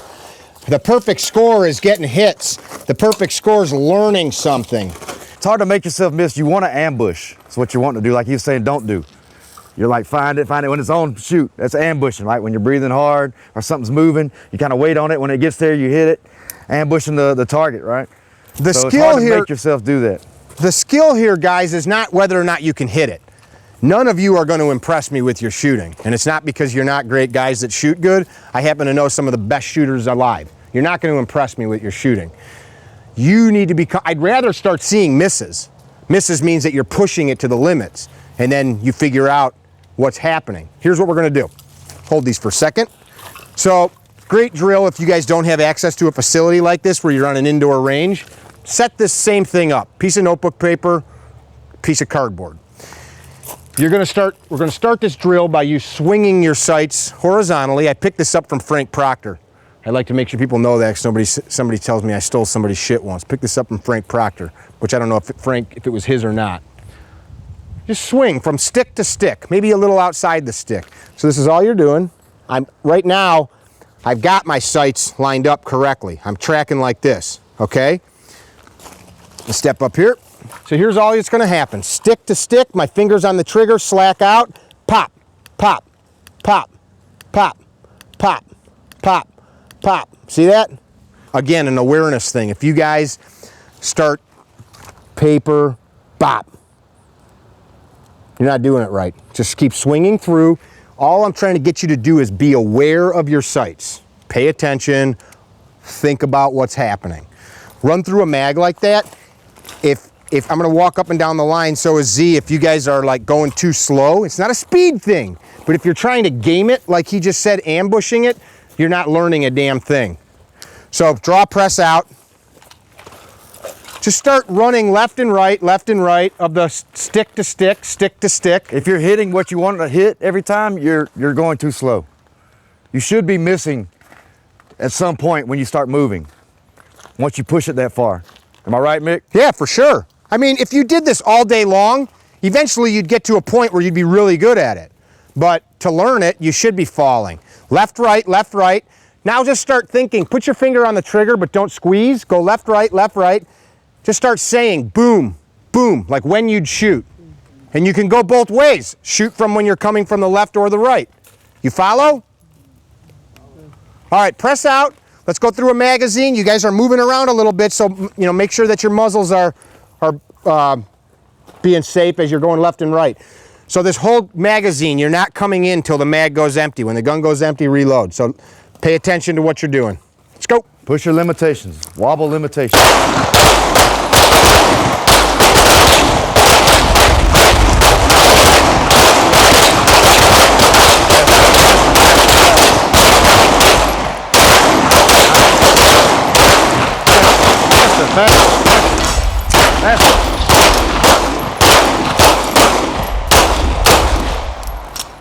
Nice, that's the way to push it. See what you got to work with now, your limitation.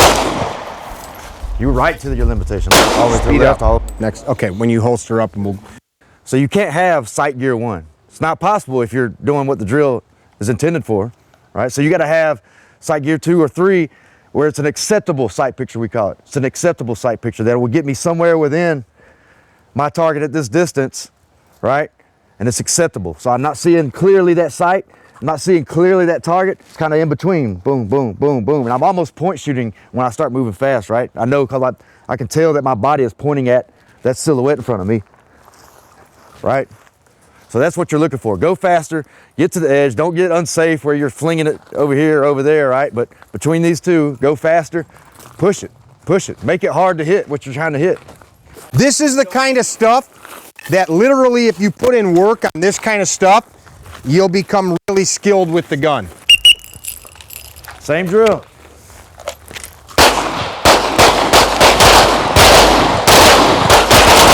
Speed up! Quicker, quicker, quicker, quicker, faster, faster, man. Faster, faster, faster, faster. Move, hit. Boom, boom, boom, boom. Watch him. Faster, faster, faster, faster, faster, faster. You guys all ran 2 mags? That was 2 mags? No, 2 mags, 2 mags. Do 1 more mag. Get on the outside edge. Feel it come across. Feel it. Hey! Got any more ammo? Got ammo? Do it again.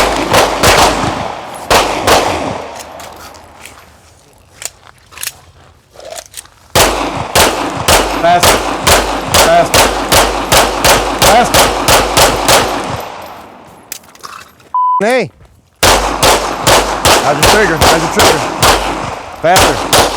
that's what a red dot will do for you. Nice. Wants to use his red dot more. Good though. Look, Very started good. pushing it. You were going a little slow because our instinct is hit the target. I'm trying to do good target shooting, right? Push your limitation or you don't know.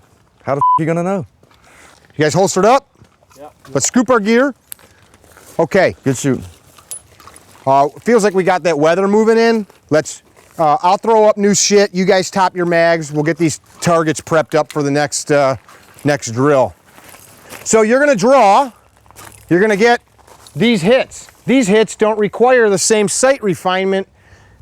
Do you guys see the A zone here? Can you see the little rectangle? Yep. You all can. That's your target zone. That's the ocular vault.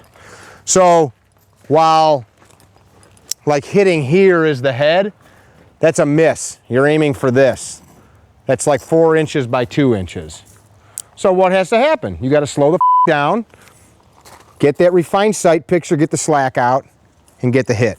We'll start slow.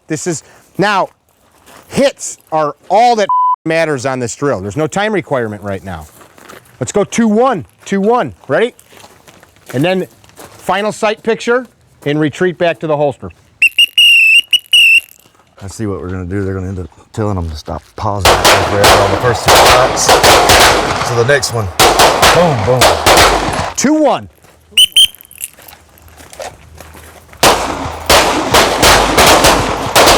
Aaron said he's got a saw. He'll be back in about 10 minutes. Final sight picture, recover to the holster. Hey guys, check it out. So, this is what I'm watching.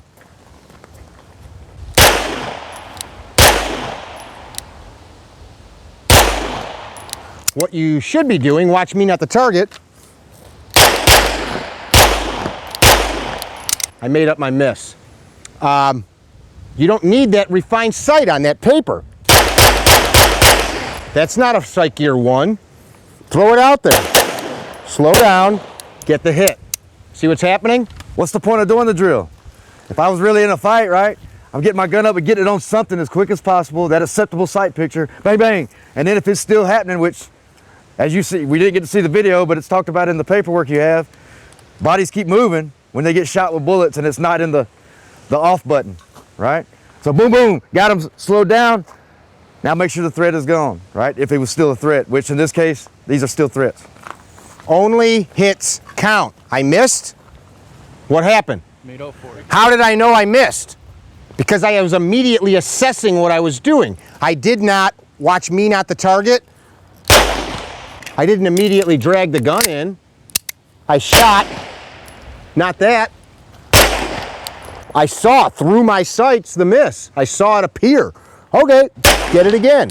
I'm just shooting the berm, guys. Don't freak out. Hey, real quick to add to that, as he's presenting his gun, right? All right, we talked about it earlier when he was talking about drawing and getting it out. You can have your gun here and shoot all the way out if you had to, right? So can I be prepping that trigger back here? Yeah. All right, I'm getting ready to shoot. I'm pulling slack. Slack is getting pulled as soon as my weapon is pointed in the direction that I intended it to be pointed in, right? I want to drawing add one, slack. Boom, boom. one thing to add to that. If his point of he's pointing at the target, he's cognizant of what's happening. I'm not here in the trigger, Yeah. right? It's when it's indexed I'm here. towards. Look at where it's pointed. Then I'm on the trigger, I'm slack, slack, slack. Ready, guys? Let's go 2-2, 2-2, 2-2.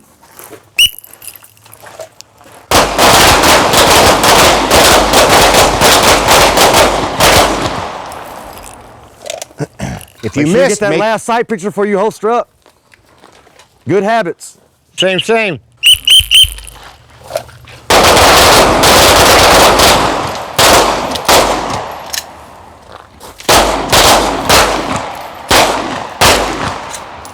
Let me see your gun. Squeeze me with that hand. Wait, am I doing this right? Yeah.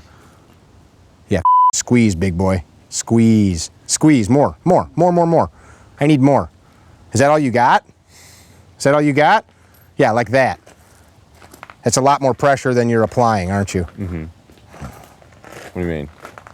I'm saying when you were shooting, Yeah. I can see the gun bouncing in your hand. Ripping. So apply more pressure. If you want to switch to my 9, you can try it. Should fit right in your holster. All right. You guys getting that final sight picture? Check it out. I'm going to be down on this target again. So the drill. I'm through my sights. Did I hit? Did it work? Oops, I had a miss. Did I hit? Did it work? I'm prepped on the trigger. I'm not looking as I'm bringing the gun in. I'm still there. Does he need another? Does he need another? I can keep going. You follow? That takes you mentally still being in that mode of shooting. Just because you press the trigger doesn't mean it's done.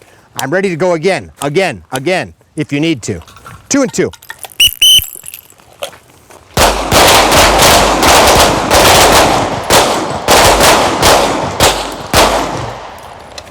That little f***ing tiny target sucks a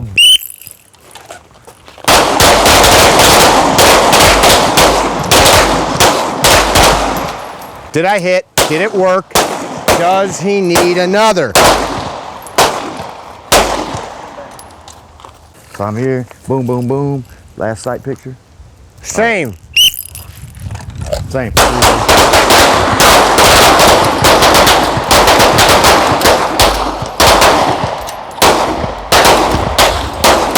Finger on that trigger when I get that last sight picture. So bang, bang, bang. I'm holding. Once I start bringing back. Can I see your gun real quick? I just want to see what you're feeling. So when I grip it too tight, that's when I start. All right, so I'm going to shoot lefty.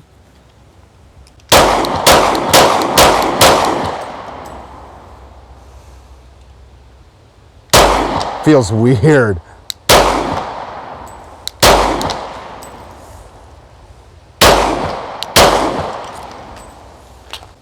I don't know where any of those went. All I was thinking about was, oh my God, I'm holding a 40 cal.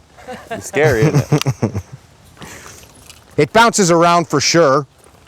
So when you started gripping tighter with your right hand, you started pushing the gun off the line? Yeah, when I grip, I tend to jerk the trigger. With this hand though, I want more pressure with that hand. This hand. That's what I was showing you. When I had you put that hand on me, I want it, pull it off. This is what I wanted you to feel.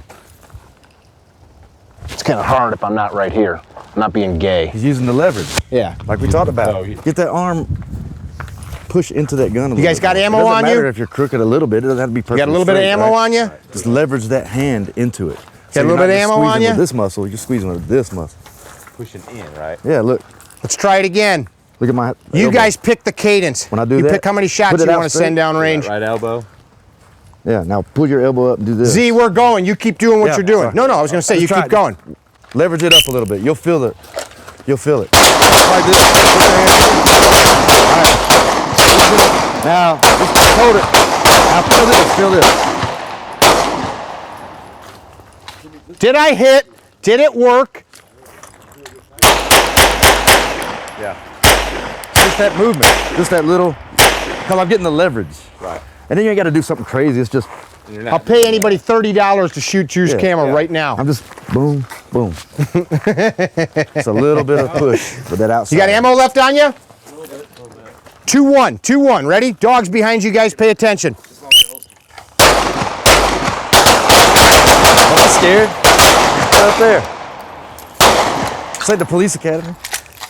Lay it down. Hey, you guys remembering what I just said? get that final sight picture, you're prepped. I'm ready to fire.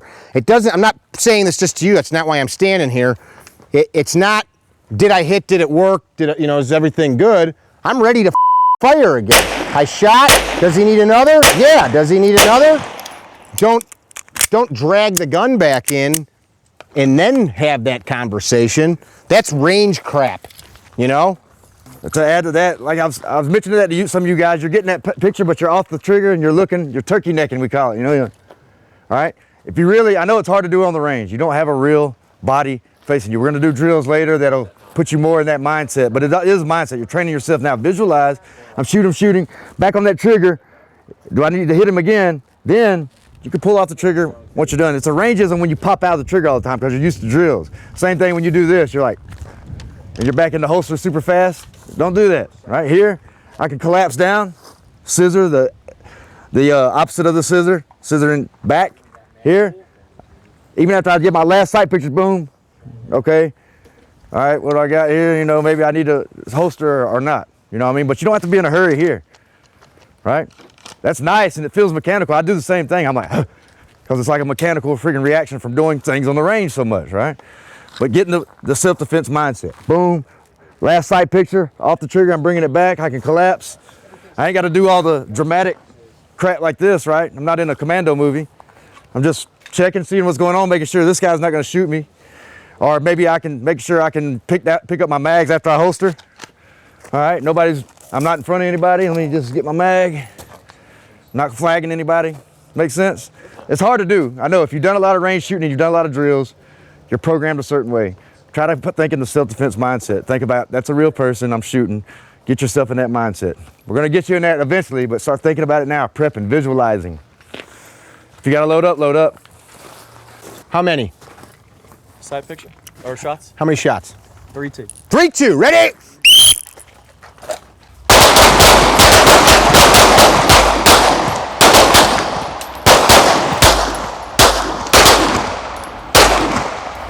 Misses don't count, make it up.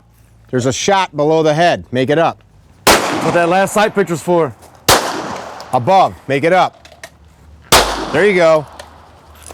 This is the point, dude, sight gears. The sight gears, slow down, think about what you're doing.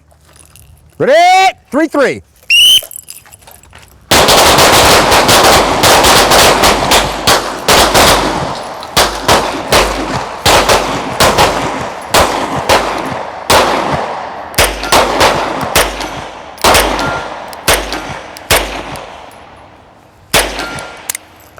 Two.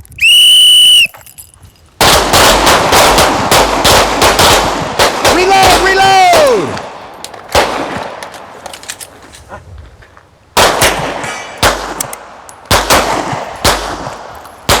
Oh, what you got? Go ahead and load, holster. All right, hold up. Not picking on you, don't move. Downrange. Get where you can see my man here. What's your name again? Chris. See Chris. All right, we're shooting pretty close to a combat drill, right? You're shooting 2 and 1, or however many in the body and however many in the head, right? Is this fighting? Are you ready to fight? I'm not picking on you, but you're just thinking what it is. I understand. We're just bringing it to your attention. You got a lot of things you're thinking about when you're training, right? You're thinking about trigger control, drawing, being safe, all right? Automatically, everything should start here. I'm ready to fight, all right? You're not going to push me over. I'm ready to fight you now, right? If I was walking and I stopped, would I be in somewhat semblance of a fighting position, right? I'm walking aggressively, right? Even if I'm this way or this way, I've got some kind of athletic, well-balanced stance. Not here, like this, not like this, right? So think, I'm fighting. Put all those other things into play, but get ready to fight. Get ready to fight. As those shot strings speed up, you should feel your weight kind of come onto the balls of your feet. Some of you are here. If you watch like some speed shooters, like really, really fast dudes, the slide will lock back and they'll go like this, literally, because their bias is so forward. Literally. Quick way we can do this, press out, guys, fingers off the trigger. Z, you can go from that end, I'll go from this. Just press out. Check it out. See that? So shift your weight bias forward. Fight the recoil. Fight the recoil. If I'm knocking you back, fight the recoil. Bending your knees slightly, just like shock absorbers in your elbow. On your heels, on your heels. Get on your balls of your feet like you're about to move forward. You don't have to just think I'm about to springing. So I booed you, you're on your heels like a squat. We're not squatting though, we're being athletic. So here, boom, boom, boom. Make sense? Thank you, Z. That's all about what we're talking about, having all your job is to be slightly downrange, is to be the best vice you can be for this. You're a machine gun turret.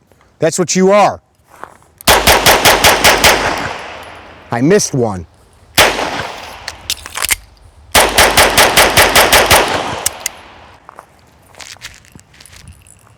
Grit your teeth.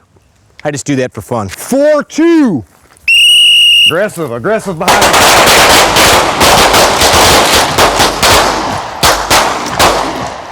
offhand.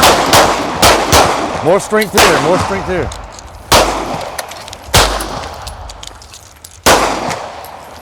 Hell yeah. How's that feeling? All right, downrange. Keep them holstered. Something super, super simple since you guys are picking this shit up. If you're holstered, you can pick your mags up. Point your fingers at me.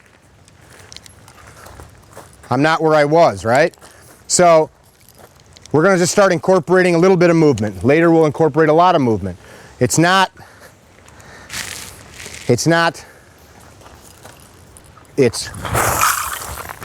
all one fluid movement. So you guys might need to spread out a little.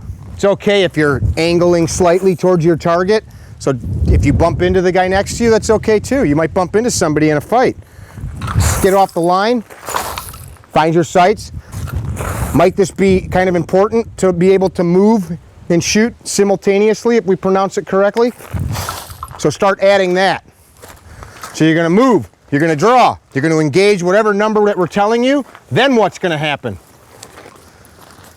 Hey, and you're already warmed up for that, right? What drill did we just do that simulated that acceptable sight picture where the gun's moving around? Or if you get bumped. Left and right, boom, boom, boom. He already let you warm up for it. What happens after you shoot? I want you guys to start saying out loud, did I hit? Did it work? Does need another? Or you can say, this beloved creature that God made that went astray, that I just had to shoot. However you want to phrase it. Or just say, do I need another? Do I need another? Say whatever you need. Let's start out with 2-1, 2-1. Wherever you stop and fire, just stay there and then go back the other way when we do the drill again. Capiche? 2-1, 2-1, explode, explode.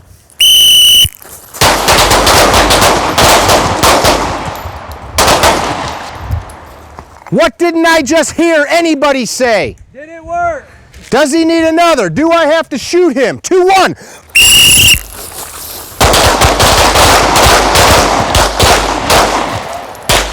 Get that last sight picture with your finger on the trigger, ready to shoot.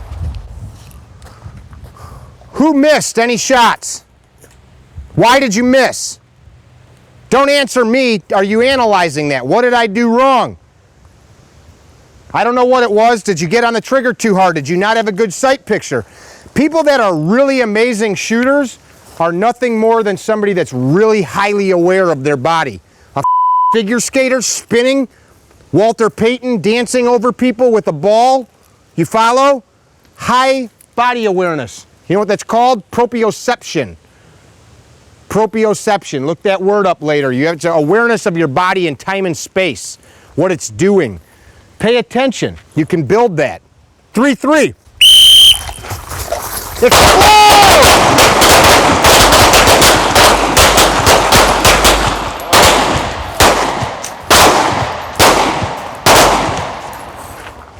Recover reluctantly.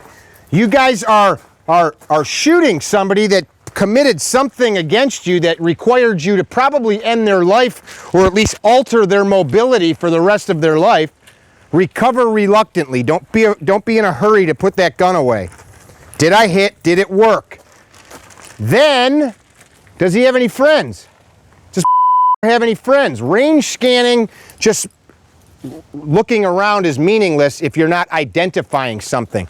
Identify the steel out there. Look at Drew's camera. Look at Z's hat. Look at the license plate in the car in the parking lot behind us. Identify something.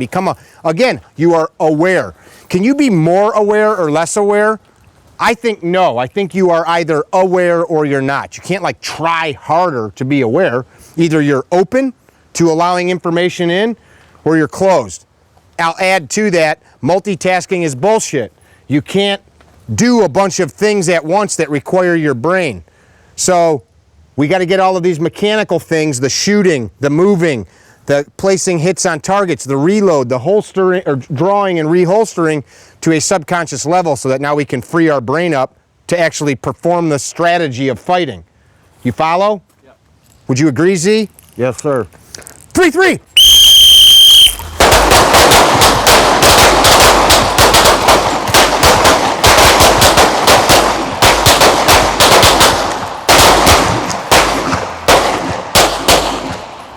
How's that feel, boys? I didn't hear anybody call out what they were supposed to call out. 4-2.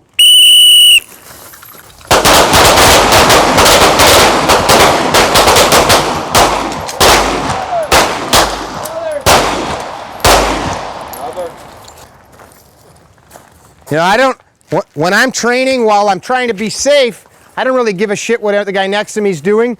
I don't have to protect his family. I got to protect mine. I don't have to protect his citizens. I got to protect mine. So really immerse yourself in it. Become aware. Cook County. Give me the number. How many? 3-2. 3-2.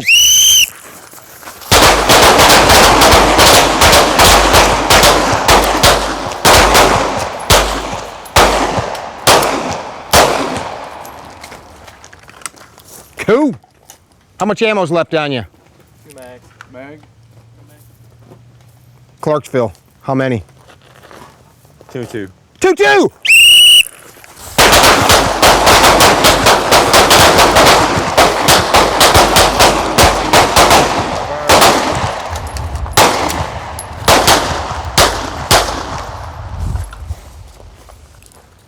How many? Full mag, 8 or 9. All right, he said 8 or 9.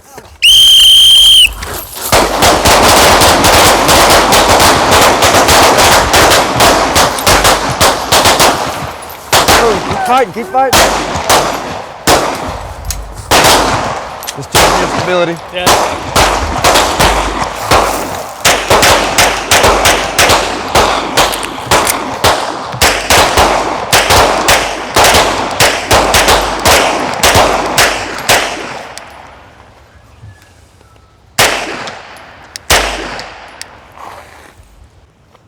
Did I hit? Did it work? Does he need another? How you doing on ammo? Top them off. Scoop your gear.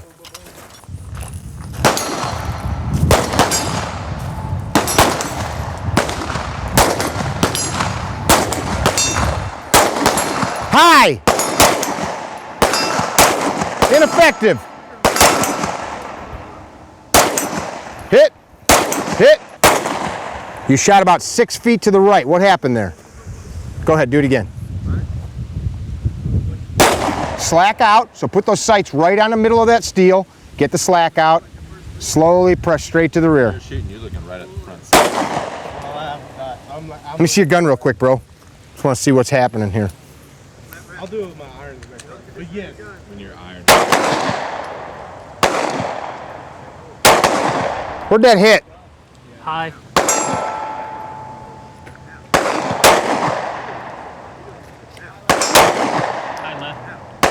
I'm aiming at the bottom of the target. So your sights are regulated, or at this distance, you got to aim awfully low. I'll reload that after I just shot it all on you. There you go. Ow, hit me right in the nose. Hit, hit. Low right.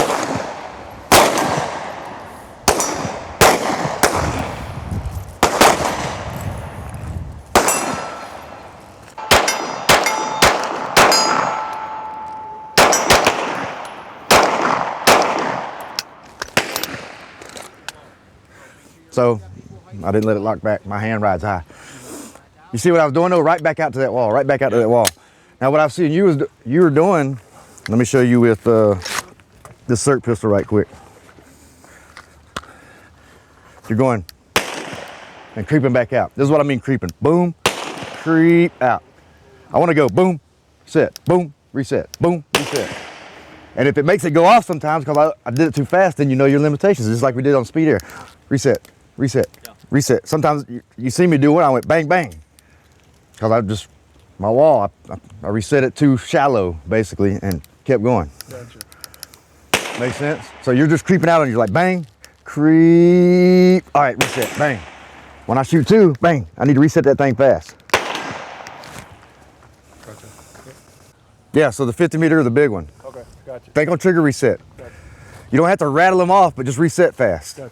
I want you reset, ready to go for that next shot. Every trigger pull. All right, on you, on you. Watch your trigger finger. Quick, quick. Hold up, hold what you got. Still slow as Still? boom. Did y'all watch the trigger finger? You see it, boom, boom. He's waiting to confirm a hit and then lets off. Look, when I punch something, Okay. my hand's cocked back, Gotcha. ready to go every time. I'm not like boom. Did I hit it? Okay, let me bring that back. Reset. Don't slap. Don't slap to the wall. Oh, what you got? Oh, what you got? You're missing. So make sure you're hitting. Get stronger with this iron. Let that hand lighten up and just a trigger move. Where's he hitting? Oh, you're hitting. One of those was dead center, the one I looked up at. He was dead on. Trigger finger, release, boom. You're still kind of creeping. And when I did make you go fast, I seen you slap. Yeah. You slap. So that's why you get used to that wall. That's why I do dry fire drills at home. That's why I use this thing. It's got a real tough trigger. You can lighten it, but boom. Yeah, with this one, it's all stock internal, so I feel like it's a little bit slower. I have a 19 that's decked out, and I feel with that one, it's a lot faster. Use this while you're waiting on these guys to shoot, Yeah. and do the trigger. Just feel it. Release it to the wall and come back. Let's check it out, man. Don't creep out. Get that back to that wall immediately. Quicker. Nice.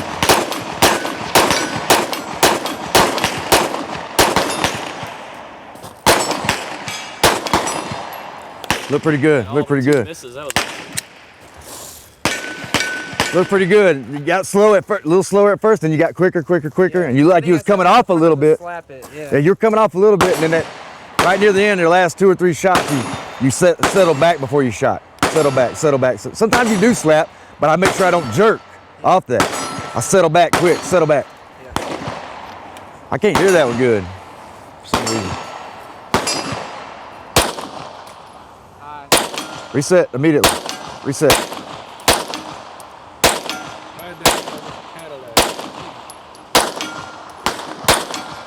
That right arm should be putting some torque in there.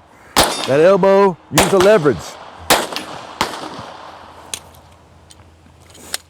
I don't think it was really affecting you much, but it looks like you're kind of real straight. Does it feel like you're real straight there? I thought I had a little bit of bend, but I did push out at some point. And I don't think about bending so much as I think about just push into the gun.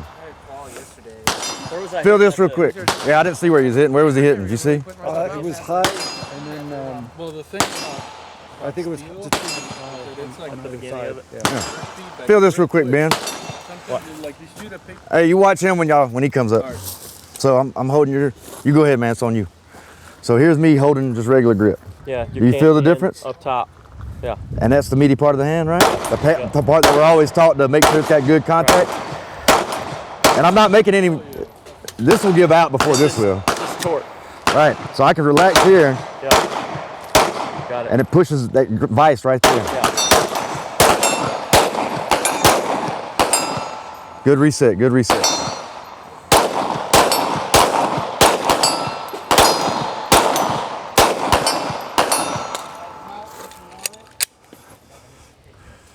got one of them clear mags too. Can't carry concealed, man. You try to carry concealed, it's like sticking out here. Little target, far target. What is this mimicking? The same thing we were just doing, head and body, right? Except you got this little piece of steel here at 18, 20 yards, and then you got the 75er. One at a time. So this one here, and the one at 70 yards. Got it. On the tires? The small one on the tires? No, the big. The full silhouette, Sniper. downrange. Right over the top of it. Bink, bink. Little silhouette, big silhouette. On you, on you. We're gonna try to count.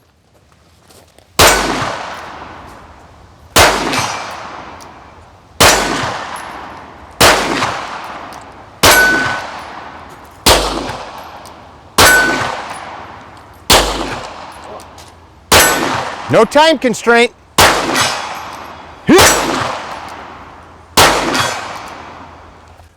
Hit them all except the two on the long one. All right.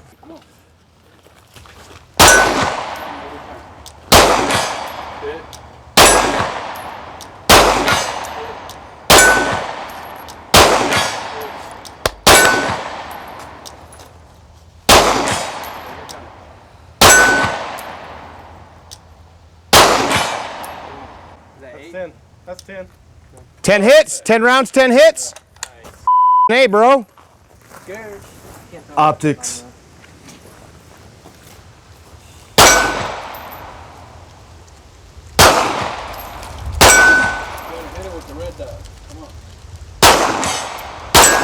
I think that was a headshot.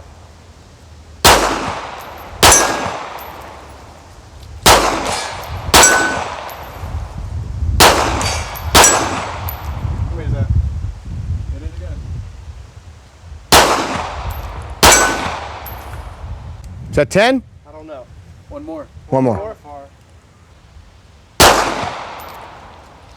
What do we have, 6 or 7 hits? 7, I think. I think he missed 3 on the long. All right, so far 7, 8, 10, 7, 8, 10. Eddie Vedder.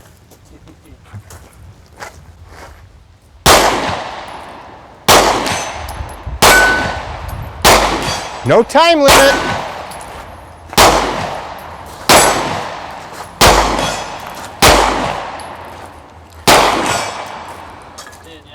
I think there was 2 misses there, wasn't there?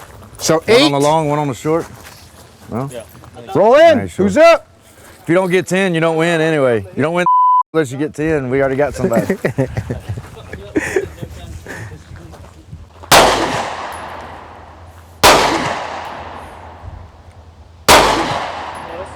Little gun.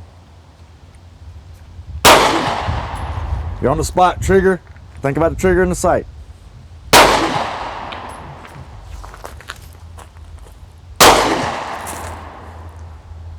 Pull slack out. Sight, sight, sight.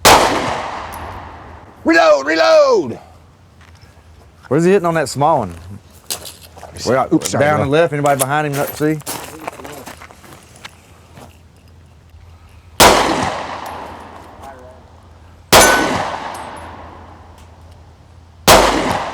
High left. Bam.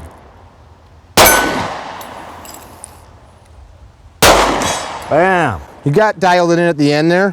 What'd you do different from when you started? Grabbing harder. So your grip was inconsistent. Yeah. You became aware. That's all that matters, bro. Who's up? Yeah, they come to snuff the rooster. Oh. Yeah, man.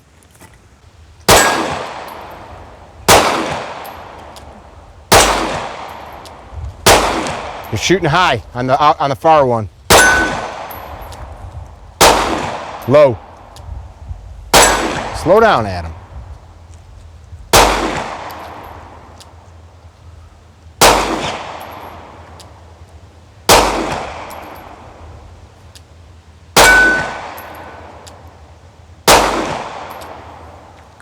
And get one in the back.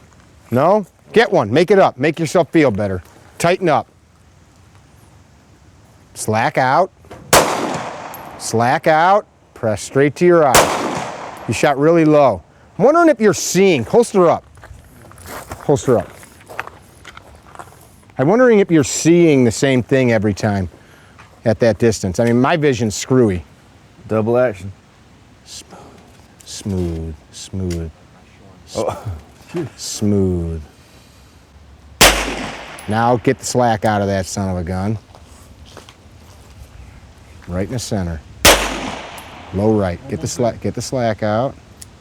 Just do it again. Slack out. Let me just put my finger on here. You line that sucker up. Just ever so gently. Ever so gently. You're doing some shit with your fingers. You're manipulating the gun. Who's up? We're not doing this to like make anybody look bad, guys. This is helping you see where you need to work on stuff.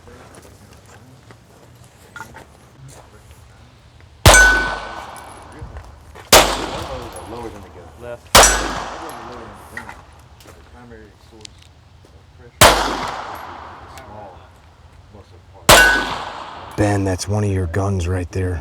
Clark Gable's shooting one of your guns.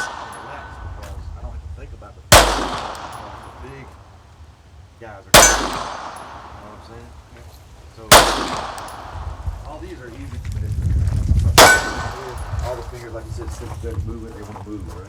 So if I take those out of the I don't know what number I'm at. I haven't been counting. meaty parts I don't know. 10 for 10. I was just looking at your mustache, bro. being out front, so that's a flip, right? Grip everything, get it tighter with this hand. Who's up? Is everybody? You're moving your right hand a lot. Is that what I'm doing? I think you're like on these closer shots. You had it loose, and then when you had it loose, when you had it tight, is when you're hitting out there. You're kind of keeping this thumb off. Are those Proctor's sights? On your sport. I'm going that way? Yeah, and then sometimes you'll move it. Get a lot more torque on. Little high. So, You let go. Left. So I'm not. I think you're changing. High. Automatically kind of takes over Between the short ball. ball. Like I was telling Ben, I used to think about it. Short one, you're just boom I every sleep. time. Hit. Even in combat shooting. I sleep Bang. Hit. Hit. the small Winner, winner. body automatically. That was awesome, bro. What time is it? 12:30-ish? Let's take a break. So everybody heard of fine motor movement, gross motor movement, and heard it in, in relevance to like being under stress, right? They tell you, you're under stress, you're on the spot, or, combat shooting in a real scenario. The gross motor takes over, right? The big tactile things you want. That's why people say you don't grab your magazine like this. You grab it, boom, you grab it, and you throw it in there, you aim everything. That way you're not worrying about the fine movements, right? Fingers can be considered fine, right? If I'm trying to control all my individual fingers on my gun, I'm thinking about little fine things. And I was telling Ben earlier, I used to think like, of course you got to work on isolating your trigger finger, right? That's why we do the strong hand, weak hand, or off hand, whatever. All right, and I think about controlling, letting these guys relax while this guy does all the work, right? You work on that, but when you become an action shooter or a combat shooter doing those type of drills where you're putting a lot of things together, you want less thought for the fine movements, right? So instead of thinking, control my trigger finger, I built in some kind of amount of skill from building habits right on the range, but you guys got pretty good skill already as well. Now I just think about give more input with this hand with the big motor or gross motor function than worry about the fine motor functions. All right, and it helps me out a lot. So I just go up, I grip the gun, and I think about getting this elbow because what's gonna get tired first, this or this muscle? Which one? This is gonna get tired first, right? So I don't even gotta think about it. So I just get my leverage, I torque up my arm a little bit on that offhand, and it gives me that big meaty part of the hand vice that Mick mentioned earlier, a vice. And now my fingers automatically, without me thinking about it, in the front of my mind, they say, all right, I've got it. I don't need to do so much work up here. All right, yeah, of course I hold on, right? Because I'm controlling the weapon and the recoil. I don't want it flipping up, right? But I've got this doing all this, boom, and this hand says, man, I feel secure here. I feel secure. What happens when you feel secure at home in your bed? If you was up nervous, you would never sleep in your bed, right? You get in your bed, you get in your comfort zone, you're secure. This hand is told by this hand, I'm secure now. Look at this grip I got, boom, boom. And now this hand feels like I can just do what I'm supposed to do, which is operate this trigger finger and have high and tight on the gun, which is already there when I grab the gun, right? In that web in my hand. So work on that gross motor, that big muscle. Some of you, you're shooting like this, I see the gun higher than your elbows. That tells me that you're using all this muscle to control that gun. Maybe a little bit of this, but I'm not using this to my advantage. And it's not a lot of muscle, right? We talked about gripping. I don't want to grip here, isolating my muscle. I don't want to be against the wall doing the curls if I'm just trying to get the weight up and I'm not worried about, you know, cutting up my arms or whatever. I just want to get the weight up. So I just want to grip it however I need to grip it. I've already got all the fundamentals of grip and stance down, you know, thinking about that stuff. I'm athletic. Now, stop letting these guys do all the work. Okay, and then the fingers say, oh, I feel that pressure. And they say, well, shit, I don't have to do much. Right, now I can just relax and I can do this. Tink, tink. Follow me? So work on it when you're doing it, whatever hands you're offhand. Some of you left-handed. Bring that elbow up just a little bit. And I'm not saying flare, you ain't gotta be like this, right? You know, that's called, because that brings more into the muscle part again where I'm fighting it. I'm squeezing real hard here. I'm just, boom, twisting into my gun a little bit. My thumb's still downrange. And this hand says, oh, I feel very secure. I just do my job right here. Follow me? Make a little sense? All right, because once we start throwing more drills at you and you're having to shoot quicker, you're gonna things are gonna start happening like slapping because you're not thinking about those small things unless it's already built in. You're just looking at the big gross motor movement, and all this is already in play. So I come here, I'm ready to fight. Boom, boom, boom, boom, boom. I don't have to think about anything because I'm locked in. All I need to think about is what's in front of me and where I'm putting my bullets. This is taking care of itself. Make a little sense? Heck yeah. So just work on it, man. Just work on it. Fighting pistol, combat shooting. You're doing it for a reason. Get in a good position where I can take anything else. It's like, as long as you can be, I tell people all the time, as long as I can get my gun out safely and present it and put it somewhere on a body, I don't have to be the best shooter in the world. As long as I'm composed enough to do that and keep things steady and have a good grip, right? I can get the job done. Not everybody can train all the time, but at least get to that point, all right? So that administrative load, we talked about it briefly. That high grip, magazine in my hand. We're about to go over loading after this drill. Seat lock tug, not just seat lock tug. Who's done this after loading? We've all done it. If you say no, you're a liar. Seat lock tug, cycle, however you have to do it, right? Then press check, visually inspect, tap, tap. Guys tell me that's stupid. You're stupid if you say it's stupid. Little tap, tap. Thumb check the back of the slide. See that? Thumb check, finger up here, holster. Unloading, remove the source of ammunition, store it on your body. Cycle, cycle, cycle, lock it back, visually and physically inspect. Look away, look back. Slide forward, hammer down if you got one, thumb check, reholster. Just, we didn't go over that and I apologize. Hey, one thing on the press check, whatever. Please. Some people have, you know, various extreme opinions on press checking. Press checking, if you don't know, means you're just pulling the slide back a little bit, looking for the brass. Does everybody know what press in the checking chamber. is? They call it a press check, right? Because I'm kind of pressing and checking. I'm not doing it with my barrel pointed here. I'm not on the end of my gun either. Remember that? Y'all know that stuff. So people say, hey, that's stupid to do that. You just loaded it. You know it's in there, all right? Or you got the little indent, like on a Glock, has a little identifier that you can, tactile identifier to let you know that there's a round in the chamber, right? But we want to be positive about what we know, right? That's the way I look at it. You know, we're shooting at night or in between drills, maybe you went and did something else, or you got some coffee. You don't remember what condition your weapon was in. And one thing that I always abide by is always know the condition of your weapon. You treat every weapon as if it's loaded, but for the actual drill, it does actually have to be loaded, right? Right on, How many of y'all had a dead man's gun earlier? At least two of you I've seen. You out here, you went, and I'm like, oh, slap rack. So you slap racked it, went through, but you were surprised. Know the condition of your weapon. So if I'm haven't used my weapon in a little bit, and I pull it out, like I haven't shot this one yet. I know I loaded it earlier. I can check there, all right. I got brass. I'm good to go. I know I'm ready for the drill now. Follow me? So press check makes sense, administratively, correct? You guys all You're gonna do tracking that on when that? you're in a gunfight? No, but. On that note, now that we all know that, anybody with a dead gun, from henceforth, if you draw out and press the trigger and it goes click, you're doing 10 push-ups or 25 jumping jacks. If you refuse to, you're a bitch, and we're all gonna call you a bitch. That's it. Fair enough? Always know the condition of your gun. Ready? You know what? Downrange. I'm gonna do this one time for you.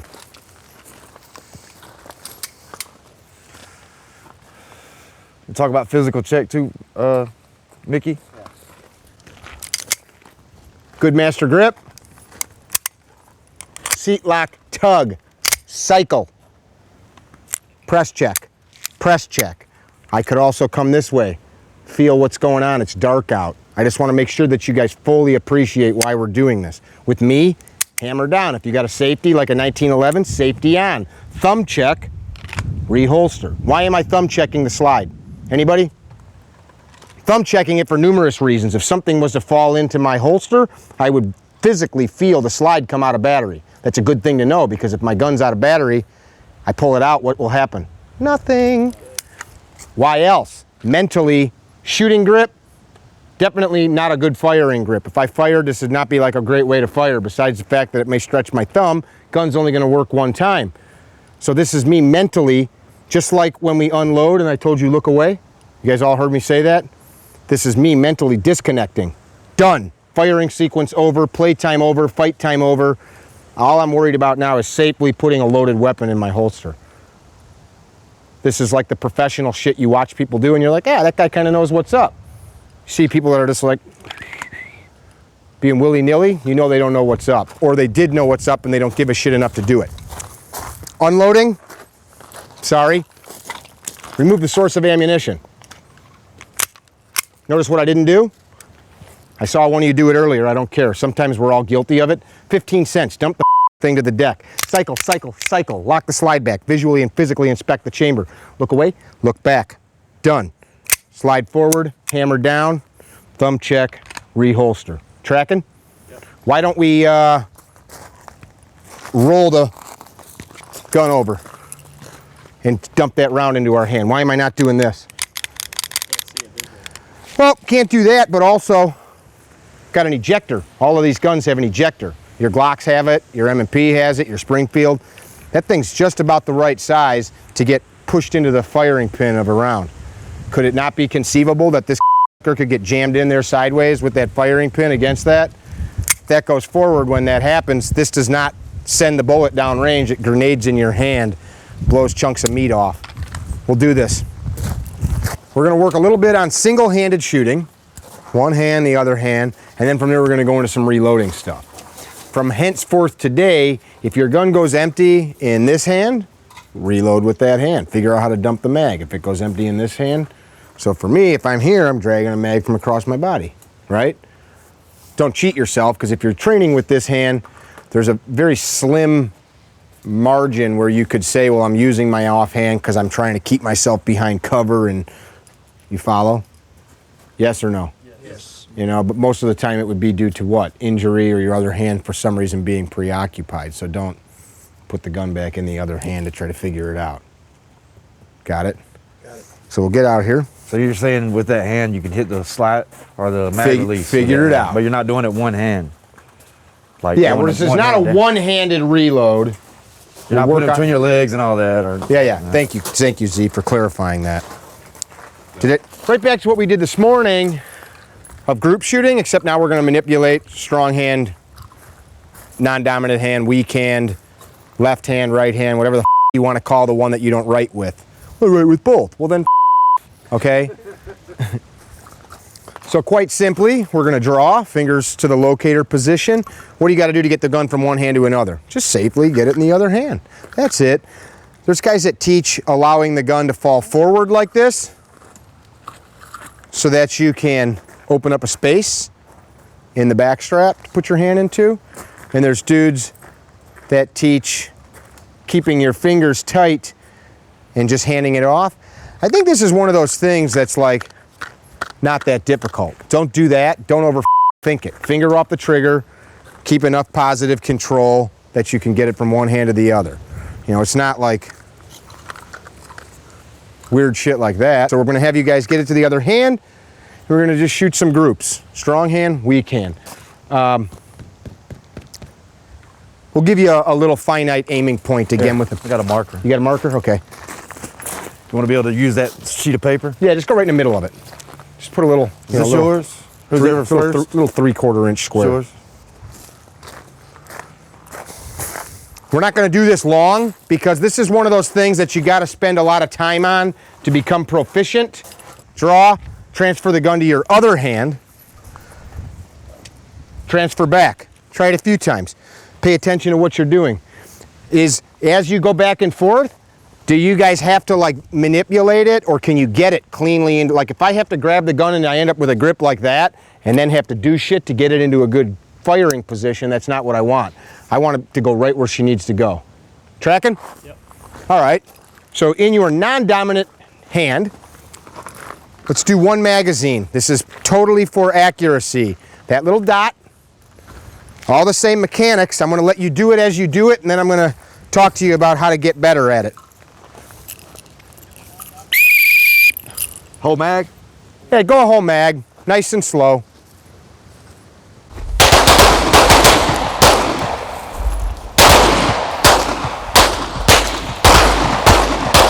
Good. Hey. Pull the finger out some. Try it like that. Pull the finger back a little bit. Yeah. It's your offhand, right? Hey, one thing I noticed right off the bat, when you go to your other hand that you're not used to shooting with all the time, some of you didn't think about one important thing. How your trigger finger is on the trigger, right? A lot of you are missing right away because you switched, but you went straight in. You just got a big grip on this thing. Some fingers were sticking out about this far.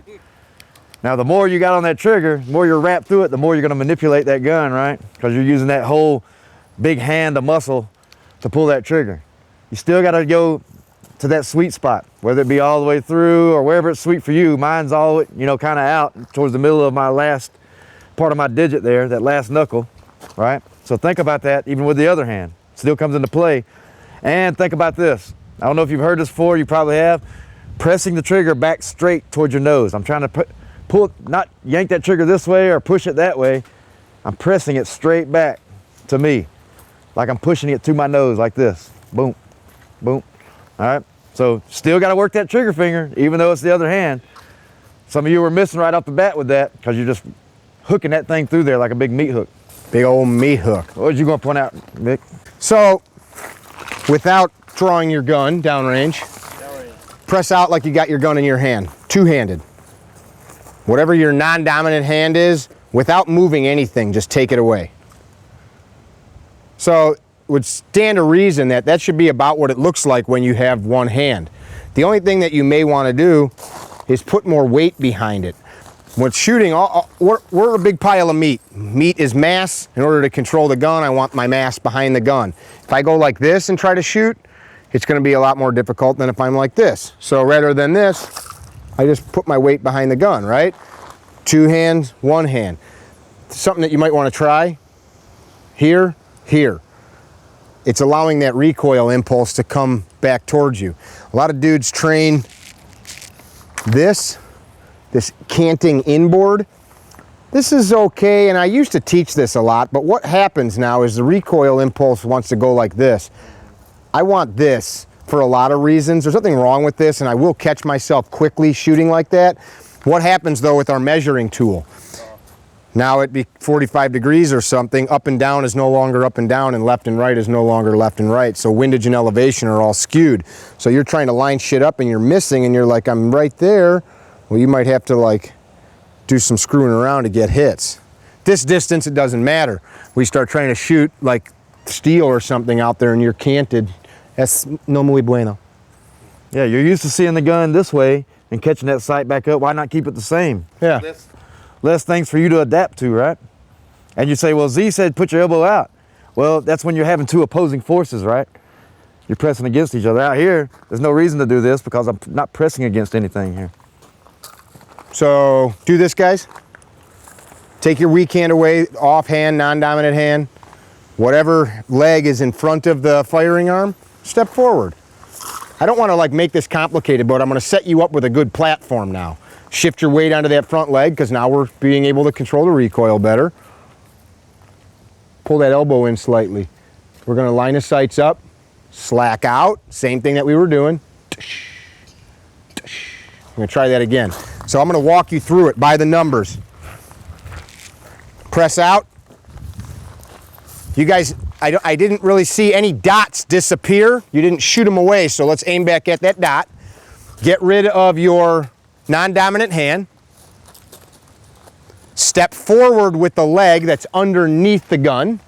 What you think about that so far? How's that feel? A little weird, a little not weird? Take your offhand, dudes. Look at me without taking your gun off target. Bring it up to your chest here. Belly, chest, sternum, somewhere right there. And just make yourself strong. Make yourself a good heavy meat pile, a big meat stick, so to speak. Is that weird? Take your elbow. Pull it underneath slightly.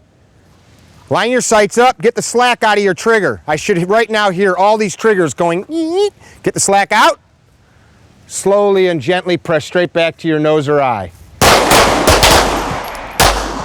For you left-hand shooters, did your shot go low right? For you righties, did your shot go low left? Nope. Try it again. Get the slack out. Put your weight forward. I don't want you to bend that front knee so that you're not up on your toe. Go ahead.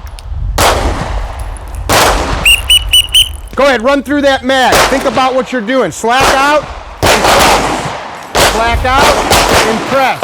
I have kind of a dumb question. There's no dumb question. I mean, it could be really dumb. Go ahead. Okay, when I shoot with my left, do I need to alternate eyes, or can I still shoot with my dominant eye? Awesome question. I only see out of my left eye, so I'm only using that eye. If you guys are shooting, You're not keeping them both open? keep both your eyes open. I see some of you closing them. We didn't talk too deep about that because at the end of the day, I'm not going to stop you from doing that in a couple days. Try not to do it. People are like, I can't, I see two things. You can't because you say you can't because you're not undergoing a little bit of discomfort. Guys, don't load all those mags. You need one empty. From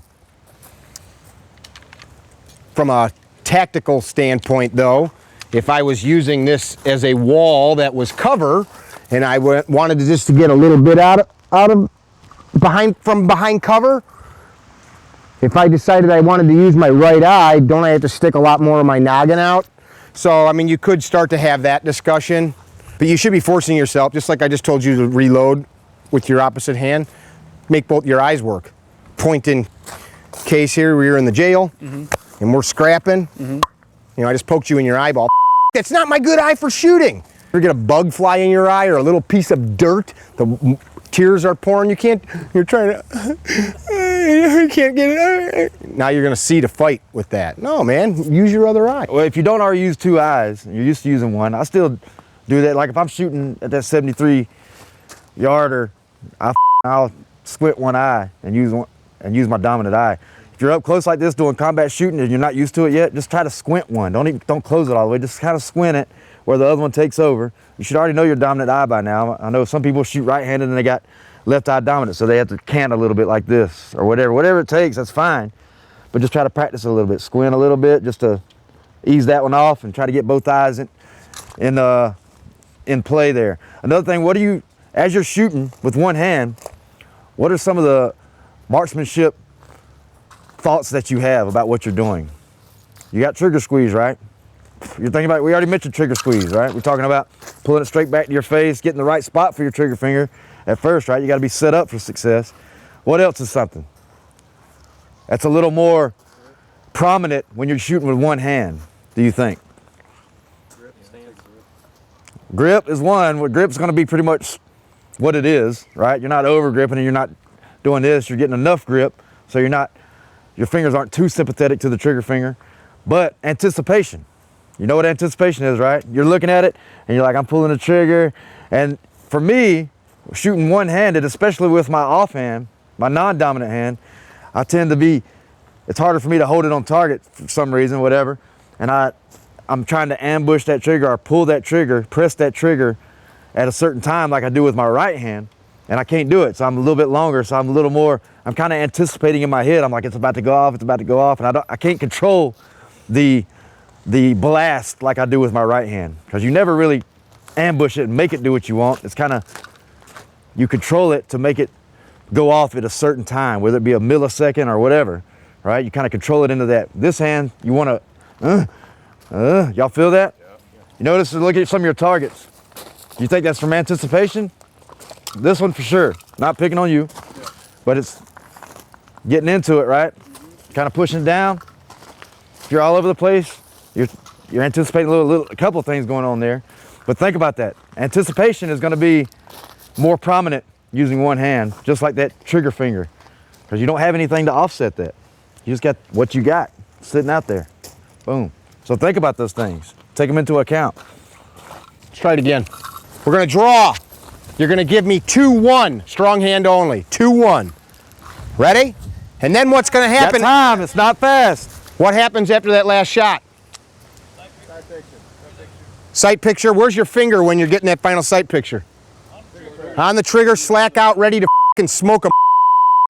Don't ever tell anybody I said that, but that's what you're doing. You're waiting, making, you know, you can tell people I said that. Hey, if you're pointing at this and you get that last sight picture with your trigger to the wall, you've let it out, reset it, and it goes off, what happened? Is that bad? You shot again, but you're on the range to get good at that, right? So let that come out, reset that trigger, like some of you guys that were creeping still, let it out, reset it. Then recover to the holster after you get that final sight picture. Did I hit? Did it work?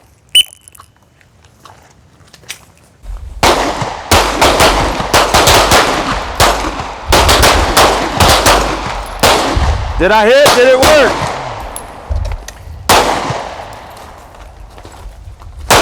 Get the slack out of your trigger. Put that sight right in the middle of that paper. Slack out. There you go. Did I hit? Did it work? Get like he does. This is the one that you want to turn that elbow in a little bit. Where is my hit?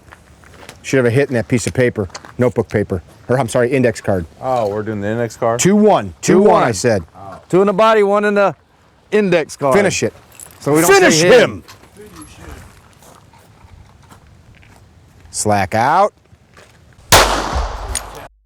Did I hit? Did it work? This time you're going to draw, you're going to mix or switch to your other hand. Same. Go slow. You guys just heard Z. Accuracy counts in this drill above all else.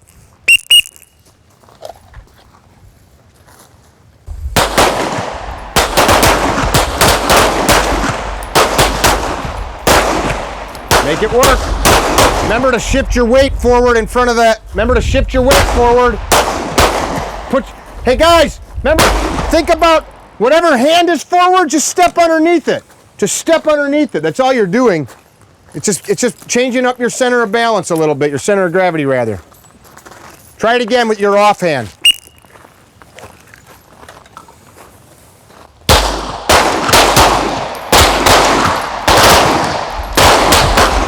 Throw your weight forward there a little bit. Did I hit? Did it work? Does this need to be shot again?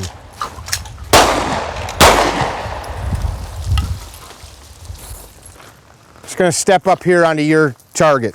Here's the next drill, boys. You're gonna draw. You guys all just either reload it or you've got one about ready to reload. Just press out, find that chest, take a shot, transfer, take a shot. This mimics a lot of shit right here. When can I see that front sight? Same thing we were doing. Sight gear 2 or 3, it's wobbly. As soon as I see it, see that? Acceptable. Try it. All in the body? Yeah. Just work through now. You're being aware of where shit's at in time and space. Go ahead, guys.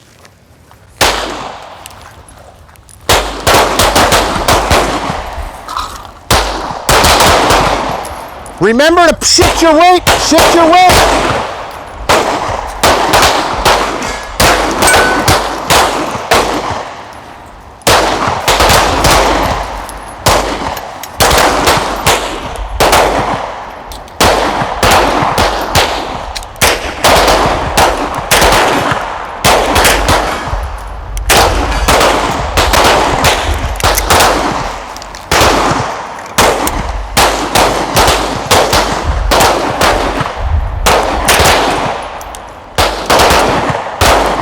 If I reload or I do an admin load, I'm always wanting to come from here.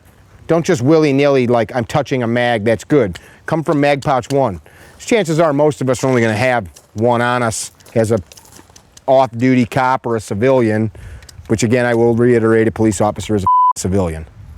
For all you law enforcement officers that are like, any civilian out of the room, well, get the out, Clark. They call me the operator, but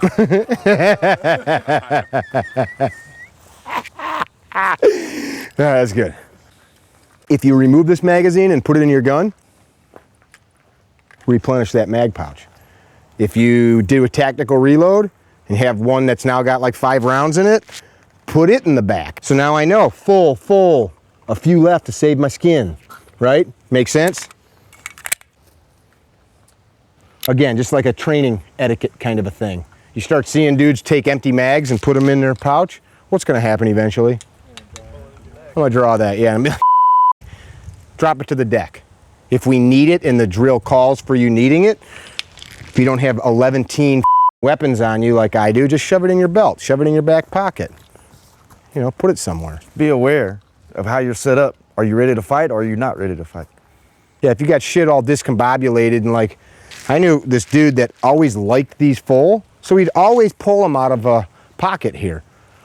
You know, I wouldn't do that in real life, I'd pull from here. Well, why the aren't you pulling from here? Why you keep putting them in your pocket down here? Because he just like thought like he'll leave those for when he really needs them, and then these he'll pull from here. What's he gonna do when he's really fighting? Yeah, it's stupid. Give me 1 second, bad guy. You guys got your empty mag? Yep. Here's how we hold a magazine to reload. Bullet tip. There's a few people I know that carry a magazine like this with bullet tips facing towards your asshole. Bullet tips normally should be facing towards your penis or vagina. Okay? If it's facing like this, when you go to grab the mag, you got to grab it, you got to take your hand and rotate backwards to retrieve it, to come up. Where this, that's all I'm doing. Coming to here. Some dudes have a hard time with that. I mean, it's not very difficult, but be very methodical now. Speed, think about clean. So we'll set this up, empty mag, get up on the line. Zee's wants to demo it. All right, so basically you're setting up your gun so you have a slide lock reload, right? Mm-hmm. So we want to slide lock reload every time. So I loaded my gun, press check, it's ready to go. They're going from the holster on this? Correct. So from the holster, I'm gonna shoot one. Oh, correction. I'm loaded, already loaded, got a full mag. I'm replacing that full mag with an empty mag. So this whole drill, you're gonna use 2 mags, the one that's full in your gun right now and the empty one. So now I've got one in and I've got an empty mag, right? So I'm gonna get a slide lock reload. Eyes and ears. I'm here, shooting, boom, boom.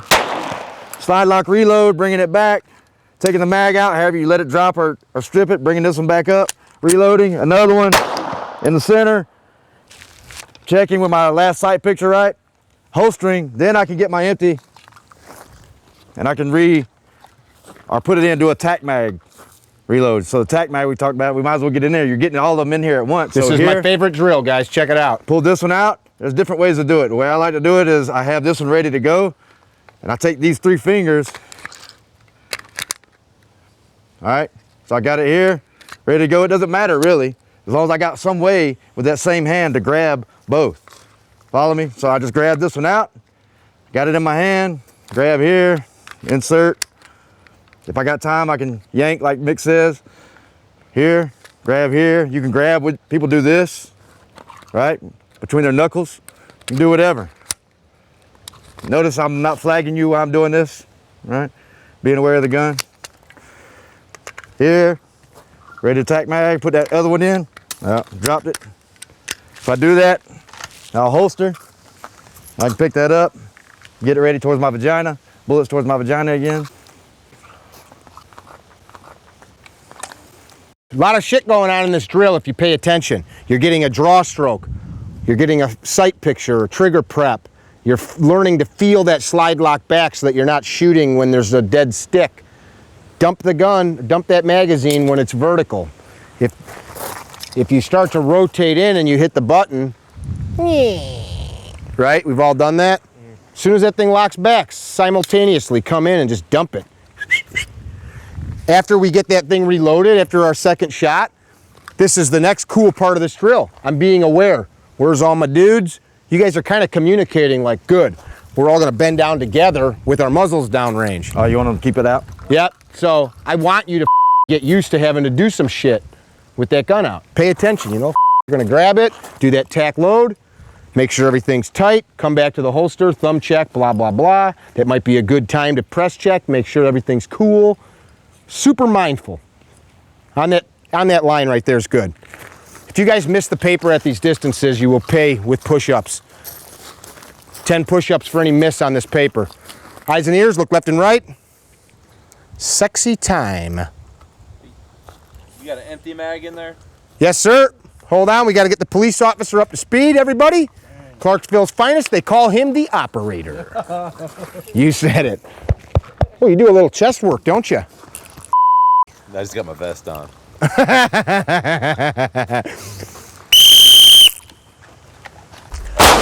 Two hands, two hands.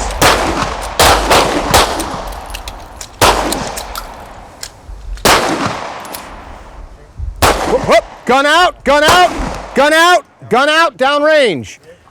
So you should be pointed downrange. Everybody bend together, look left and right, bend together. Make sure everybody's paying attention.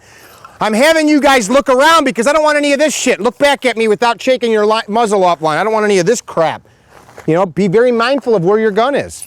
This was a two-hand drill. A couple of you shot one-handed, two-hand drill. Tack reload. Stow that full magazine back in mag pouch 1. Thumb check. You may want to do a press check. That's up to you. So you're set back up again. Ready? Come back to the holster. Did everybody get a final sight picture? Did everybody scan and assess? Did everybody think, did I hit? Did it work?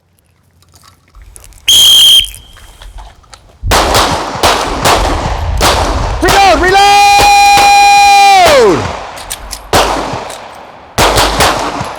Keep your gun out. Keep your gun out. All right. Everybody drop down. Keep your muzzle in a safe direction. Get your mag, reset your gun. So you already had gone through it. Somebody else didn't, but you heard me yell and kept going. Guys, you know this slide's about to lock back, so it shouldn't lock back and have you stare at the gun. You should be like, I know what's coming. Best case scenario, right? Check it out. Holster up. Did you already set it back up? Mm-hmm. So we know we're in this condition, right? Beep. Just dump it. Where to here? Left and right.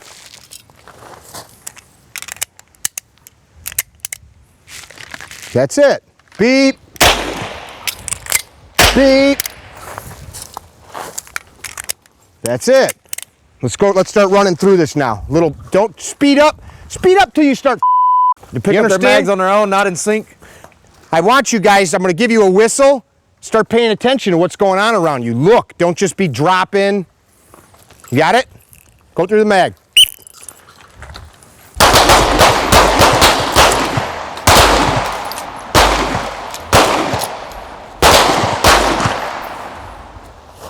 Set it back up. Set it back Go ahead. up. On your own, on your own, on your own. Be aware, be aware.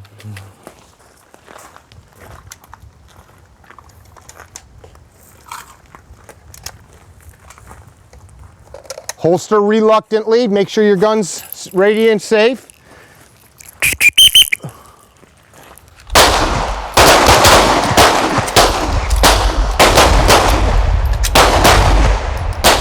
Go ahead. Reset it up on your own, safely. On your own, on your own.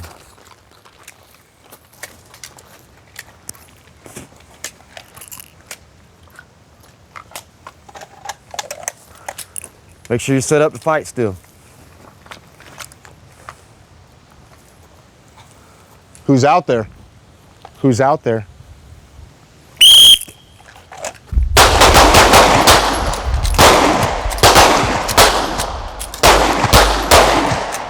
Did I hit? Did it work?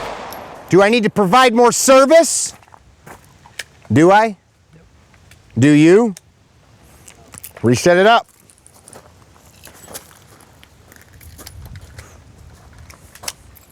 Making sense? Hey dudes, a couple of you guys are still bringing the gun to here as you're hitting the mag release. Look, straight up and down, gravity does its job. And then what happens is you start doing that. Why isn't it working? I shoot, I feel the slide lock back because I know it's not right.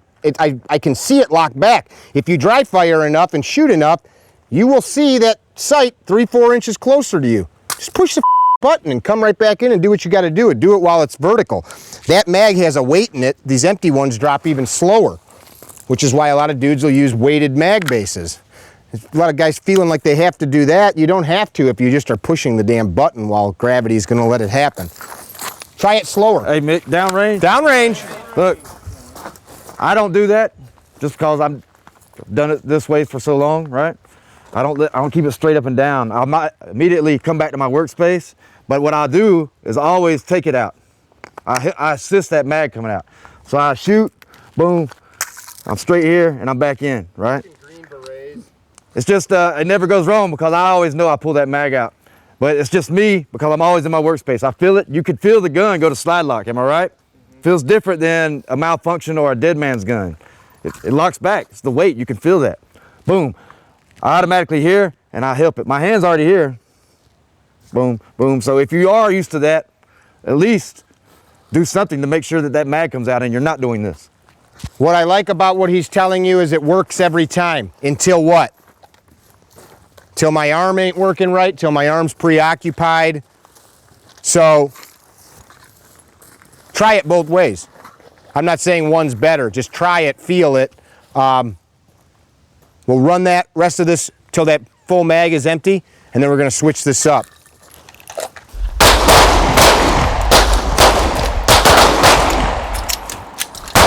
Make sure your fingers off the trigger when you're loading. Got it.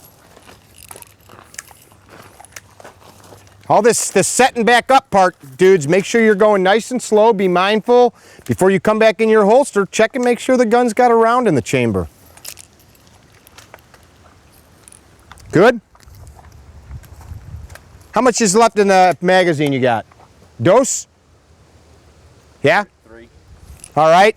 Give me a couple body shots now. Run that thing to slide lock, and then we'll set back up again for another drill.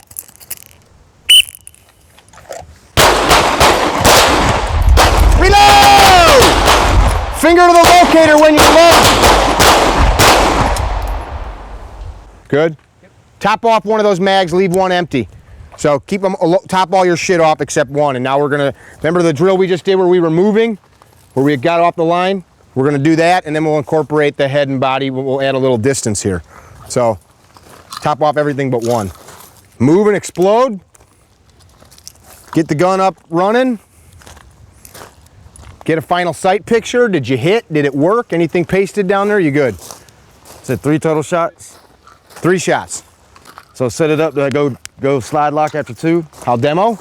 Reset 1. Eyes and ears. Yes. So,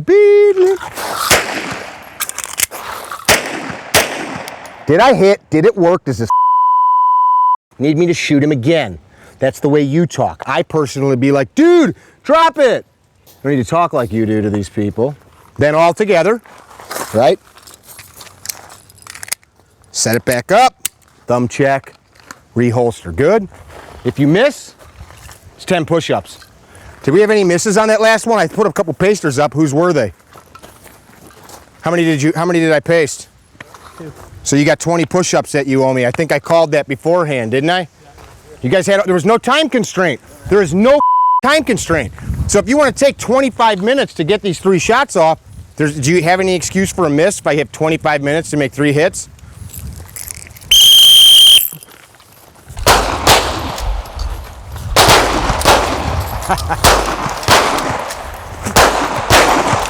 Set the gun up.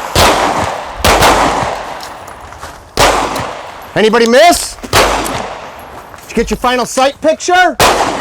Don't worry about it. Set it up. Go through it again. Oh, it's set up.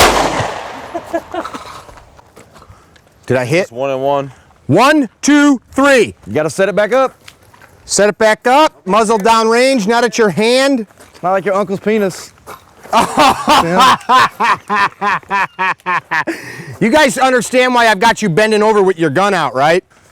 Your hand can move. Yeah, no? Does anybody have a question as to what? It's okay to say you don't understand. Say it and I'll explain it. I did already explain it. I want to make sure you fully understand. I mean, if you were literally engaging with somebody and your gun was empty, wouldn't you like to have the ability to consciously control where your muzzle is and subconsciously? So start doing that. Point that thing in what you know to be a safe direction. Sometimes that could be straight up in the air. Sometimes it could be down at the ground. Right now, we know this is safe. So do it again. If you guys want to mix up those last couple shots, 2-1, 3-1, 1-2-3, I don't care. If you miss though, it's 10 push-ups.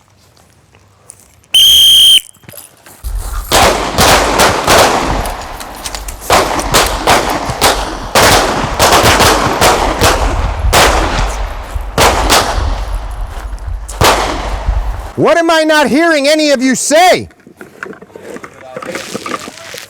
If you are getting really great hits, speed up a little bit. Speed up. You got that whole sheet of paper.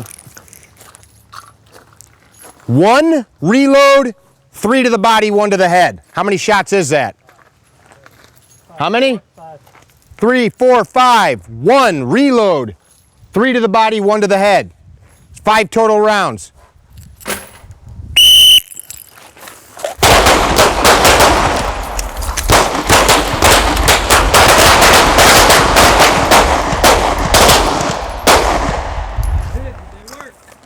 Did I hit? Did it work? If you missed, because I see a couple misses, you better be making those up because you didn't hit.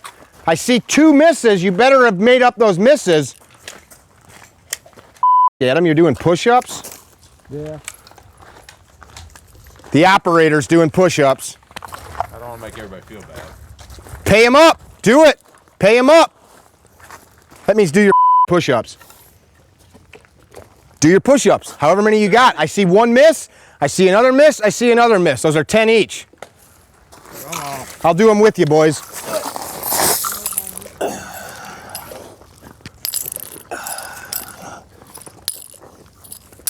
You had all the time in the world. Nobody told you to go faster. I don't want to miss anymore. I feel like I'm at the academy. Ready? Instructor on deck. You guys see where those misses are so that we know if another one appears? We can't say you already did the payment? Yeah, no? Are any of you mad about having to do push-ups? Sure. No. Go 1, 1, 1. Ready? Move, move.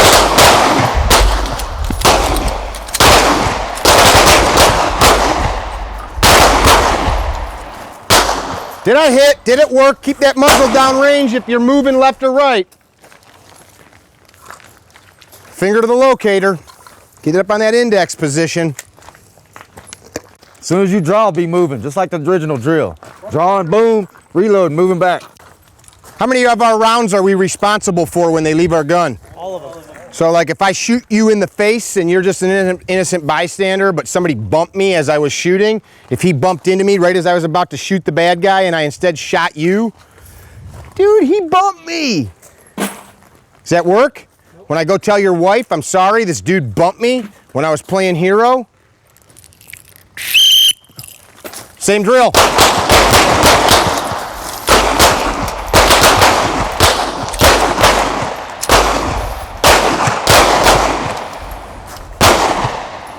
You missed? Set it back up. Oh, is that right there? Right there. No, that's the same one. That bottom one. All you guys shooting 9-ball? Yeah? All right. You're gonna win a box of Supervel ammo. If you win. Downrange? Downrange. Anybody miss anything on that last course? Yay, nay? I can't hear. I mean, it's easy enough just to say no. Silence doesn't mean shit. Okay, so I'm gonna run down the range with a timer. This is 1, reload, 1, 2. 3 rounds total. 1, reload, 1, 2. Fastest time, start to finish, wins a box of Supervel ammo. 3 rounds. Everybody understand the drill? Moving or standing still? Who wants to start? Says a lot about a man if he says that he'll step out and do it. You know what? I'll go first and set a par time. How about that? Or Z can. You'll go? got I'll a go. timer? Yeah, I got a timer. Stand by.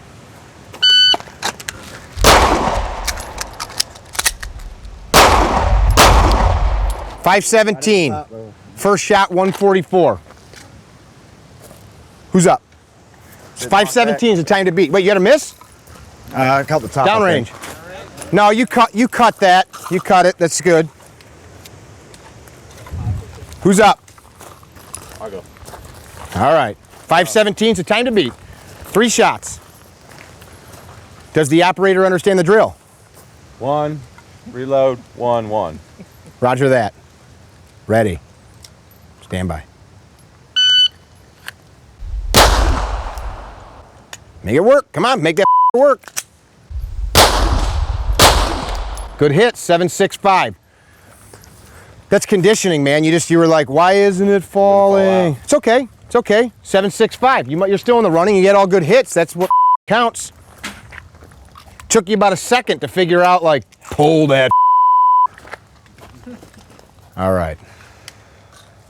Shooter ready? Ready. You get the same hair color as me. Ready? Ready. Stand by.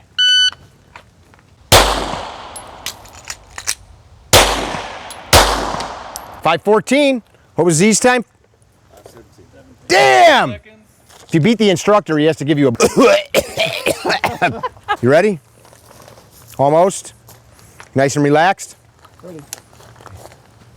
Stand by.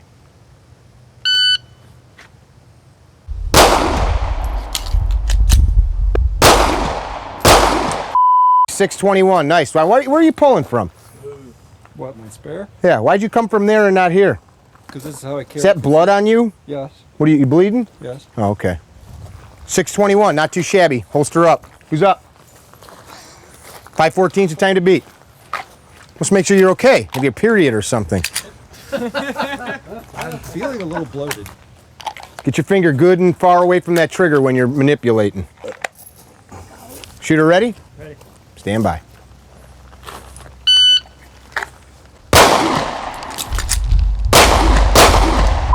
.431. Wow. Why are you putting an empty gun away? Ah, shit. It's that sick. That's 3 extra seconds. It's good, man. 431. Time to beat's 431. That was a good load. I was even going to interrupt you and be like, nice load, but I didn't want to you up. Come right here. Ready? You got to check the condition of your gun or anything like that? All right. Hand off the gun. Ready? Yes, sir. Here we go.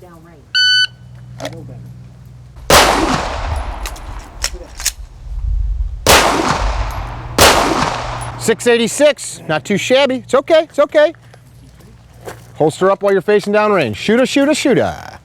Shooter, shooter, shooter. Where am I going? Right about there. All right, we got a hipster. Are you ready, sir? You got to set your gun up, or you good to go? I'm good. All right, here we go.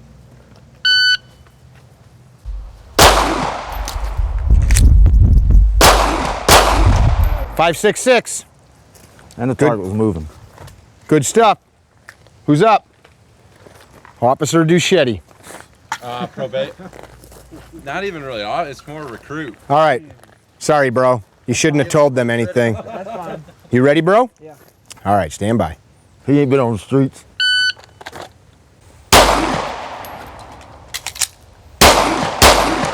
.502. Very respectable. Mr. Recruit still beat you. Woo! Woo! It'd be faster. You gotta have it the whole time over there. Once you go dry, slide lock, you wait till you pull this all out good? and push your What it button. was, because of the qualifications, we have to do that. Here we go. Because they Okay. want us to be able to tack reload. I don't know, it's dumb.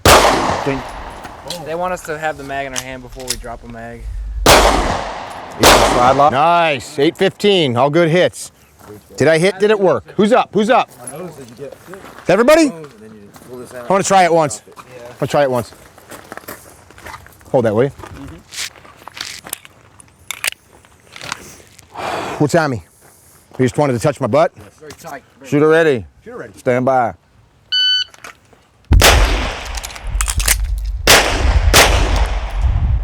.405. Did I beat everybody?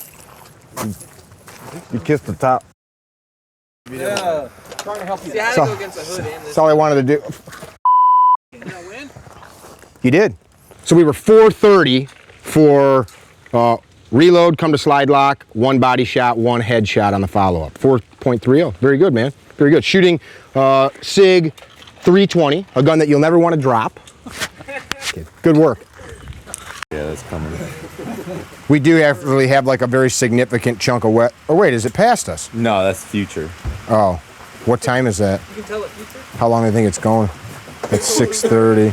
So that's 258, which is now. I'm gonna grab my jacket. So we don't get soaked, when we finish this drill, we'll come right back underneath here, 1 shooter at a time. You're gonna move laterally at the cone line, engaging that steel. I guess I'll go first, so eyes and ears. You guys watch. When you roll off down there, after we start going faster and faster, people have a tendency to turn and holster as they're like rolling off the line. Stop, face the berm, put your gun in the holster.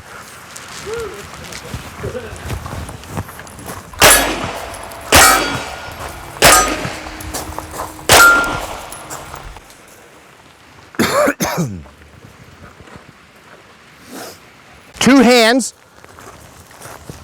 2 hits. Come off the trigger when you lose sight of the target. Try it. We're gonna then do this with single hands. Draw face down range. While your muzzle's down range, start moving to your right and engage that first piece of steel with 2 hits. Keep moving, finger off the trigger as you're moving. If you miss, Moving make it straight. up.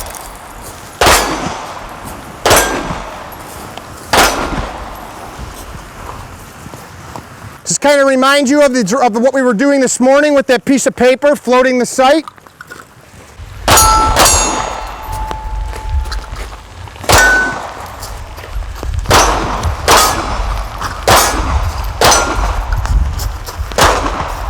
Make it up. All right, Make it up. You missed that one. You had 1 miss. Who's up? So you want our transitions between targets faster or the same kind of pace? Just move across. All we're trying to do is pay attention to what we're doing. Find the target while we're moving. Pay attention to how weird it is torquing like that. Go ahead. Start moving. Shoot while you're moving. Shoot while you're moving. Shoot while you're moving. 2 hits. Shoot while you're moving. Don't stop.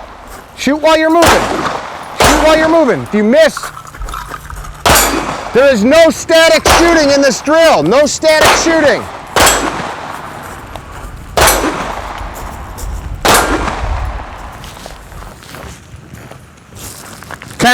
Kind of weird. You want to plant, right?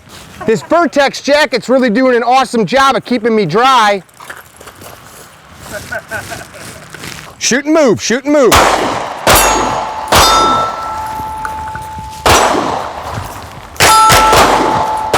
Finger off the trigger, finger off the trigger.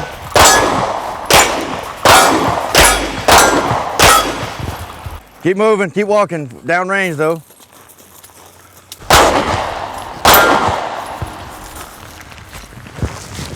Who's up? Got a full mag in there? Total exercise in watching that sight bouncing. When you see it traverse the steel, pop the shot off. Let's go. Shoot and When move, you get bro. to the end, you got a dry gun almost, put a full mag in it, tack mag.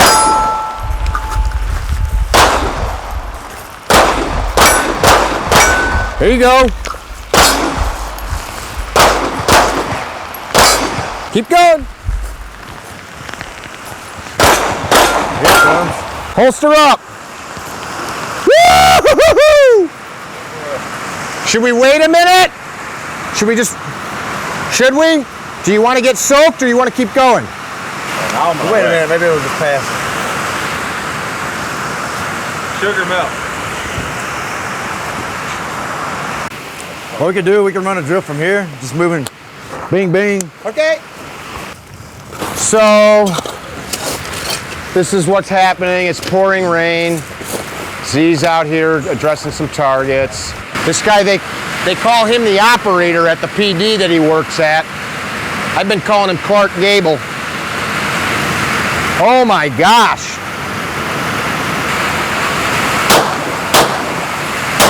Ineffective.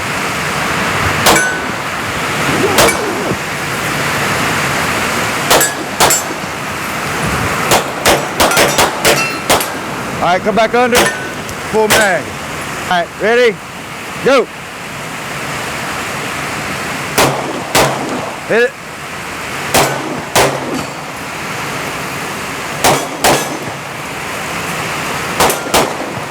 All right, gas her up.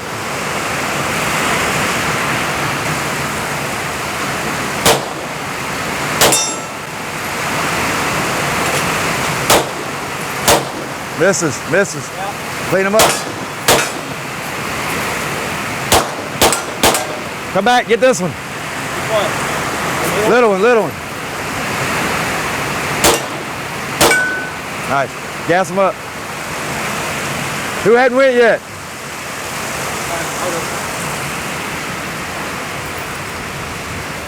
Ready? Go.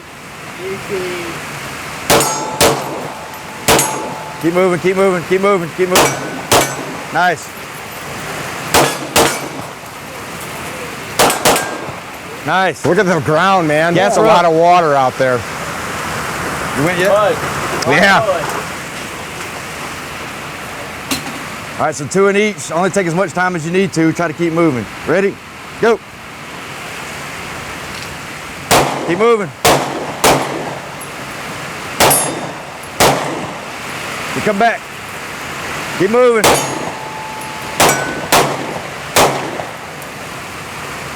Get behind cover, relative cover. Looks like movie rain. I can't tell if you hit.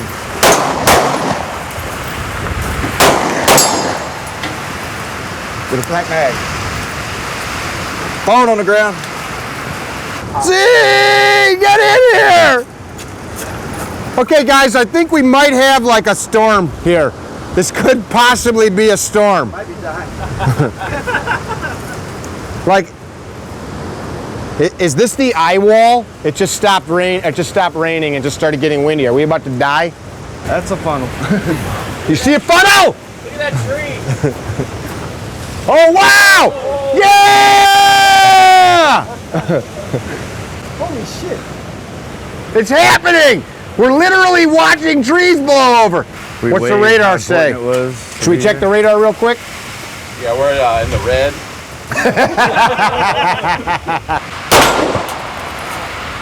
Seat lock tug! Slap rack. Keep moving. Keep moving. Watch. Finger out the trigger when you bring it back.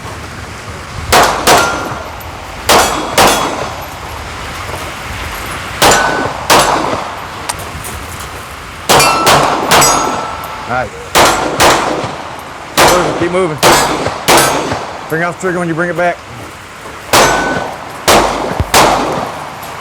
Make her up.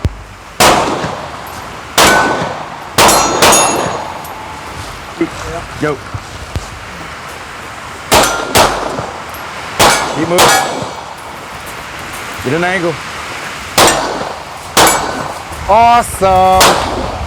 Reload, get a last. Nice. Stand by, go. Keep moving, get moving. Gotta get another one on him.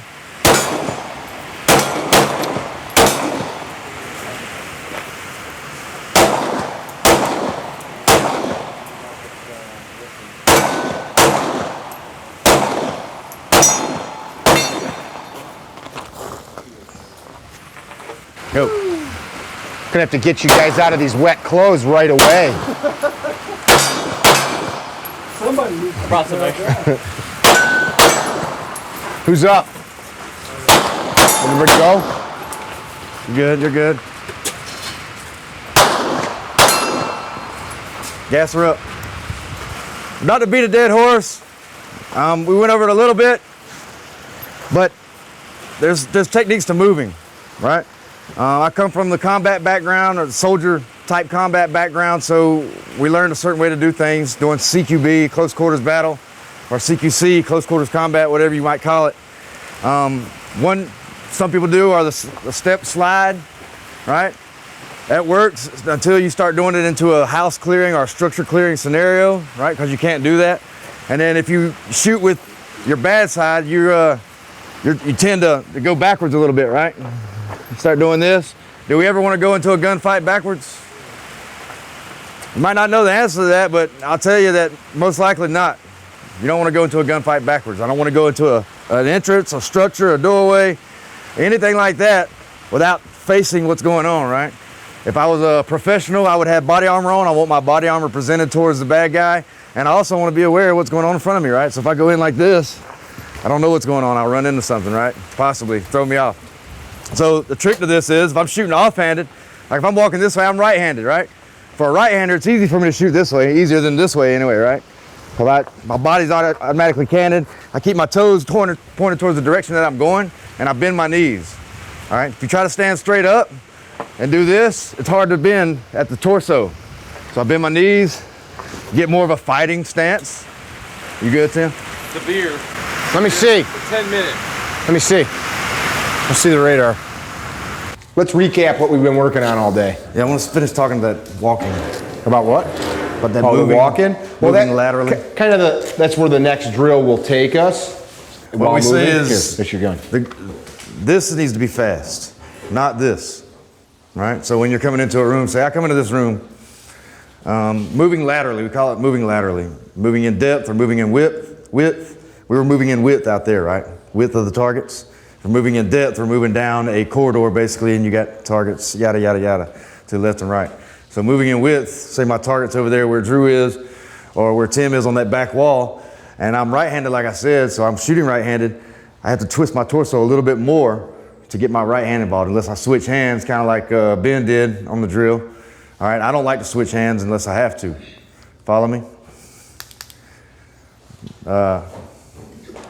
So if I'm going from here to there, shooting here, behind you guys, I'm bending my feet, my knees, and my feet are still trying to stay in the direction that I'm moving. I never want to be like this. And the reason that comes into play is like, not so much in playing individual clearing, like if you're a police officer responding to something, you go in and you're by yourself. It's not that big a deal, but when you're going with multiple people, you have to kind of keep a steady flow and move similarly, or else you get all bunched up. It's just like a football team. If the tight end's doing this and I'm doing this other play, or the guard's pulling or whatever, people don't know what they're doing, they're not working together on the same play, shit's right? So I'm walking this way, I keep a steady movement, bending, boom, boom, boom, boom, boom. And this is a little fast even. You know, you can only move and pull the trigger as fast as you can accurately shoot, right? So if I'm going this way, bending, same thing. So see how everything's kind of bent?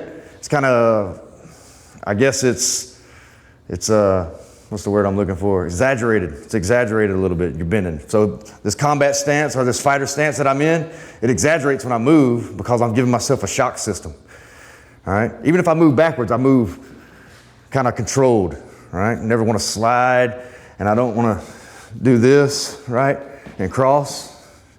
The potential for tripping is a lot higher here, right? So you bend your knees, keep your toes pointed towards where you're going, and twist at your torso.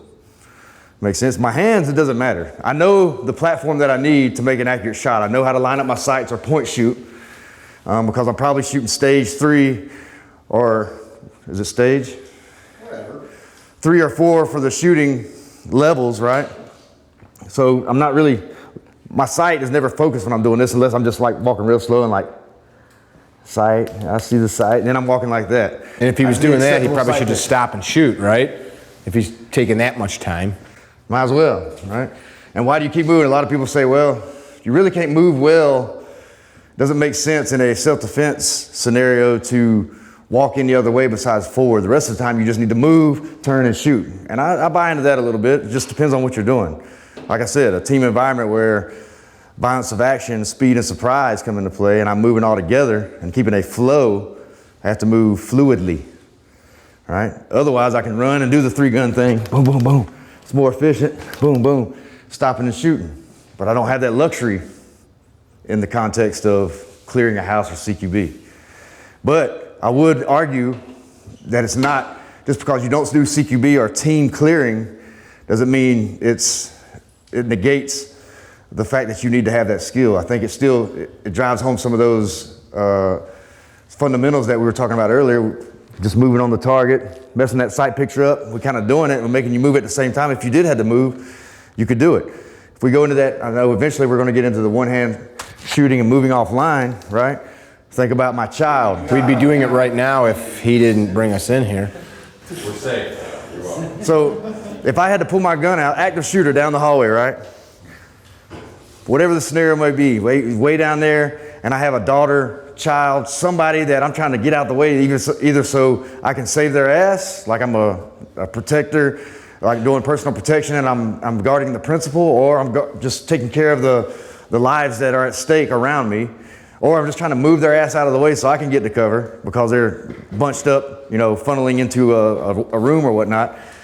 And I know that I can shoot effective fire at him and maybe not be super accurate because I've assessed whatever in that split second and said, hey, it's okay for me to shoot down there. There's not a lot of risk for me hitting things that I don't want to hit, or I don't really care what I hit out there because there's nothing. It's a big concrete wall or the desert or whatever the case may be. So for some reason, I think I can throw effective rounds downrange, suppressive fire, I'll call it.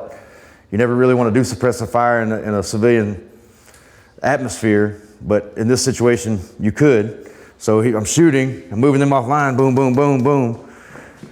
You see what I'm doing here? I'm moving them offline, and I'm definitely don't have a level 1 sight picture. Am I getting that right? What do you call them? Doesn't matter, just 1, 2, 3, perfect, clear. I don't have the number 1 sight picture. I don't have a perfect focused front and rear sight or front sight. I'm just moving, boom, boom, boom. If I went the other way, I could push these people and shoot. And I'm looking basically at the back square on this gun.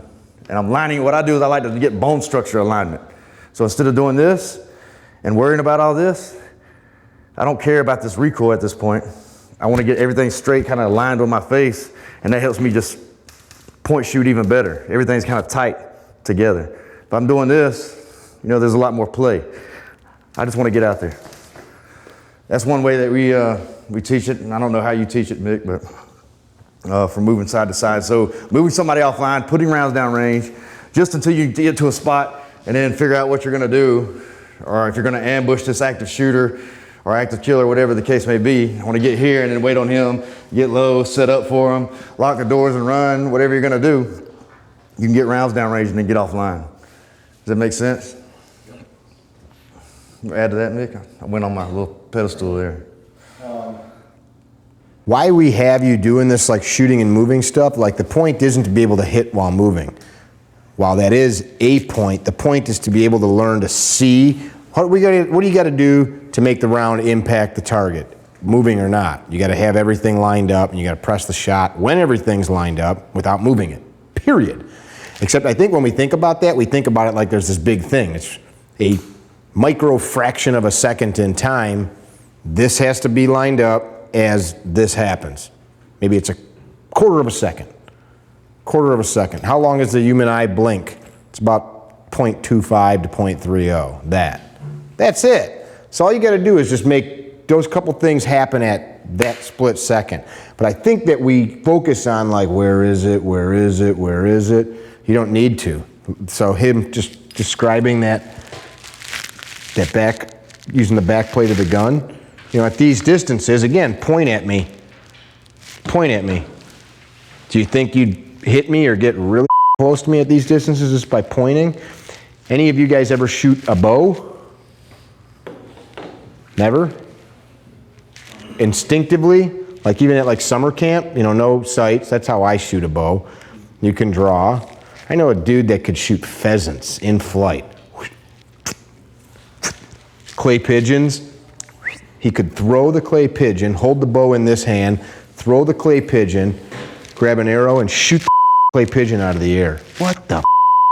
Now, there's a lot of mechanics happening. What are you seeing? I would ask him, Tom, what are you seeing? Seeing the pigeon. Everything else was just him. That's the same thing we're doing with these guns. You ever shoot a basketball and it's just like, you ever throw the basketball and as it leaves your hands, you're like, that's gonna be a swish. You know, microsecond thing in your brain. And then you watch it drop right through, right? Because your brain, you recognized for a second all the computations were correct and you just let it happen. And that's what we're talking about. So then when we add in, like I like to look at this stuff, mechanics versus tactics or strategy, depending on how you want to phrase it. The mechanical stuff, you're trusting that you're going to get that hit, and then it happens. As we go back out here and we start going one hand or the other, it comes down to you really isolating everything that's happening with the gun away from everything else. Am I kneeling? Am I in a mud pit? Am I having to, I love you, I will protect you, even though you were a Green Beret, you need me to save you. Love you. I don't care if all these guys know it, the story's getting so deep, I'm gonna keep going, I will save you. All that's happening is I'm thinking about all of that. I'm not gonna let Z die, man. All I'm thinking about is that, except I see the sights on the target, press, press, press. It's that easy. I mean, it's really, I think we complicate the shit out of stuff, not to disagree with him because, I'll circle it back up and then I will agree with him. You know, like don't cross your legs, right? You guys all heard that at some point? Because you could trip. What if I have to? Well, part of that comes being aware of your body. I talked about football. Watch Walter Payton videos. Remember who he was? Greatest running back of all time. I don't even like sports, but my home team. Walter would like jump over people. His feet were dancing all over the place. All the while, like, and like 5 guys trying to tackle him, and he was aware of all of it. So you need to be aware. One more thing I'll add to that. Z's point, we're training for the best outcome. So we know we're not Walter Payton. So let's teach ourselves to move in a way that we're setting ourselves up to have a good platform and be successful. What's the principle, right? Right. So we're talking principle versus technique. A good technique is to use that, but the principle is the same. Always be balanced, athletic positioning, be ready for the fight. So my principle, even if you'll see a video of me, everybody, you'll see on the internet, guys like, why are you backing up? I've never back up, you'll bump into things. Sometimes you might have to back up. If somebody's coming at you and I'm making room, maybe I'll fall down, maybe I'll back up, but I can do it in a balanced way, I can move. I know I'm athletic, so I just use that. Who else found that a little bit arrogant? No, I mean, it's a lot of money. If you play basketball. Tornado warning for Houston County, which is, well, that would be Heron, so 15 miles from here, give or take. So they said they have rotation, but they don't know if a tornado's on the ground. So that would make sense. You know, just let them know. It's not here though. Thanks for saving us. The point that you're making though was what I was about to wrap up. So like as you guys were moving like that, did any of you guys feel like tension in your back? You know, like I need to be over here, but I can't. So then what were you having to do? Like contort weird so that you could get the gun in front of you? What's that tell you about you physically? No, man. But I mean like, so we find our limits. I can't hit 2 shots every second. So I need to get my grip tighter. I need to learn to see my sights. You adjust it. You guys, tomorrow we're gonna start the morning with some yoga. Like 5 minutes of it. I'm gonna teach you some things I do when I wake up, like different stretches to loosen your body. If you want to live a long, full life that's healthy, then you should be doing things to your body that allows it to be athletic. To your point again, we're talking about what you're capable of and identifying what you're capable of. Notice Joel will push you to do certain things. Joel was doing a lot of stopping and shooting. I recognize that that's what you need to do at that point in time, at that distance. That's what you got to do. You're already pushing your limits. No big deal. You're going to go back, reassess that, and be like, all right, how can I keep moving, continue moving? and you'll improve upon that. No big deal, right? Which, that drill on the paper is like a great way to start learning how to find your sights. After you can get that notebook paper, tear it in half. I use Post-it notes. Doesn't mean I can hit them all the time, but you know, at like these distances, me to Drew, I'll use the Post-it note. I see the sight, hit the Post-it note, whack. Post-it note, whack. I'll do this, I'll even do this. I can do this on any range. You know, like I don't have to be in some like tactical range. I can just move like this, where I'm not moving my arms, just moving my legs, crosses the Post-it note, whack. You get it? So, back to the big picture. Why are we doing this? What do we want? I want to be a better protector. I want to live a long, full life. So then you got to start making like other choices, like how often are you guys stretching with all your gear on? You know what I mean? Why is he doing that? You know, like we want to just like muscle through things and like I can just do this. I can just try harder and be a man. Bullshit, man. You can't. You know, in your physical body, you have to. Who knows who Pat Mack is? You know, Pat, he's a friend of mine, and I chuckle. He is a physical specimen born with genetic predisposition to be 51 years old that he is and still be physically as fit as he is. Caveat, he works out every day. He does all kinds of physical exercise, way beyond going to the gym for an hour, pushes himself, including not macho stuff like yoga, and eats super healthy. He has a couple beers at night and then goes to bed. He's not guzzling frickin' booze and eating Cheetos, and they eat healthy, they live healthy. So you gotta stretch. What time is it? I don't mean stretch just physically, I mean stretch yourself. Well, here's what I'm thinking.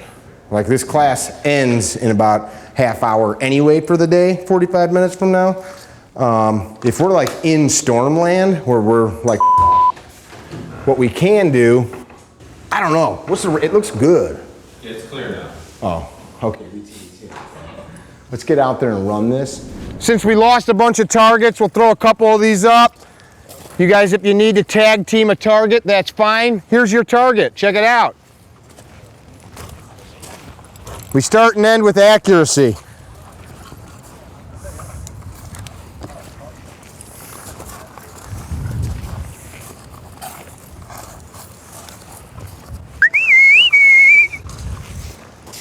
Start and end with accuracy. 10 rounds. You got the piece of paper on the left, I got the one on the right. Just however. No time constraint. Tightest group possible. Let me get my big gun. Go ahead, no time constraint. Tightest group possible.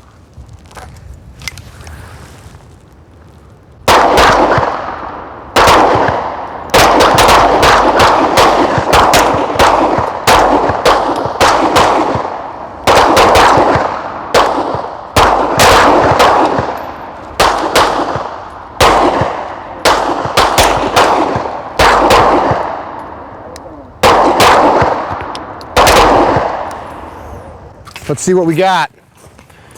So literally I missed one as the cardboard blue. Downrange. Not a legitimate excuse. Know your target and beyond. The cardboard blue a little bit. Other than that, I'm pretty okay with that. Mick bumped me on the one.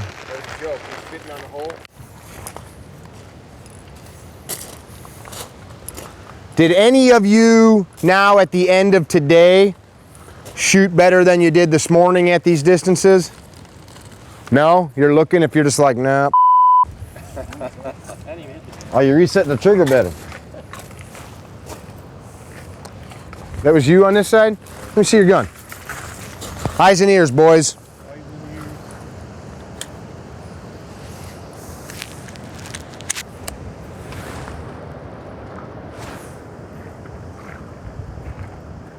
Did that rear sight move?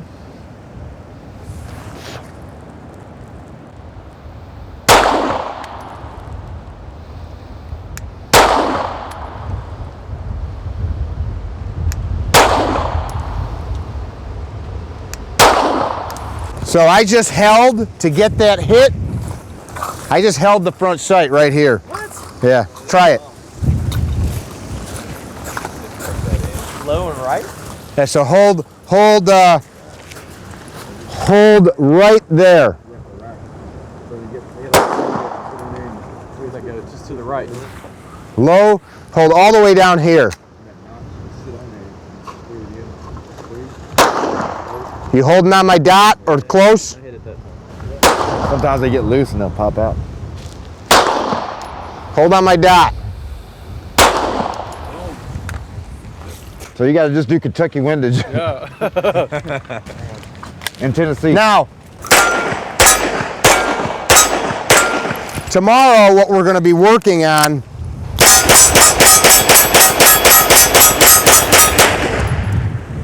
is pointing the gun and being able to get sufficient hits without having to do crazy shit.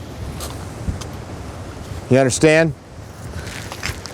When we go to sleep tonight, some of the things that I want you thinking about: where's my mind at as I'm training? What am I focusing on and being aware of? What did I learn today? What am I going to learn tomorrow? What is he going to be wearing tomorrow? Tomorrow will be a lot more shooting and moving, a lot more complicated problems that we'll have to solve. So today was kind of like making sure you guys could be safe. So tomorrow you just push yourself as far as you can without being unsafe, and we'll have an awesome day. One thing, you're looking through the info that Mick gave you on your paper, right? Be prepared for tomorrow. Also, if you've noticed any hiccups in your draw stroke, you know, whether you work your concealed or work your outside the waistband, whatever the case may be, work on that. Go dry fire a little bit. Just get a little bit smoother. Notice where you're getting your purchase on your gun. Are you getting high and tight in the web of your hand every time, or do you have to adjust when you bring it out? I'm sure it's come up in your mind a little bit today if you got a bad draw stroke and you pulled it out and had to correct it and fiddle with it. Just mess with it, feel it. All right, be ready for that tomorrow. Most of you guys got a good one, but everybody, if you haven't practiced it enough, you're gonna have a bad draw stroke every now and then, right? So you need to clean some things up, clean it up. And I really like, what's your man with the beard's name? You notice when he did one of the drills, he said, "Where'd you draw your mag from?" Out of his back pocket. He said, "Well, that's where I carry it." So if Adam's he's very training thoughtful. he's training for self-defense in the manner that he carries his weapon and carries his extra mag. So I thought that was very good. He wasn't worried about beating y'all so much as he was worried about training for how he actually lives and carries. So that's cool. Let's square up, unload, clear out, and then if you guys have to load up duty ammo or carry ammo, do that on the line, and then we'll clean up our gear. We'll shag targets. If you guys got my weapons or gear, we'll stow that.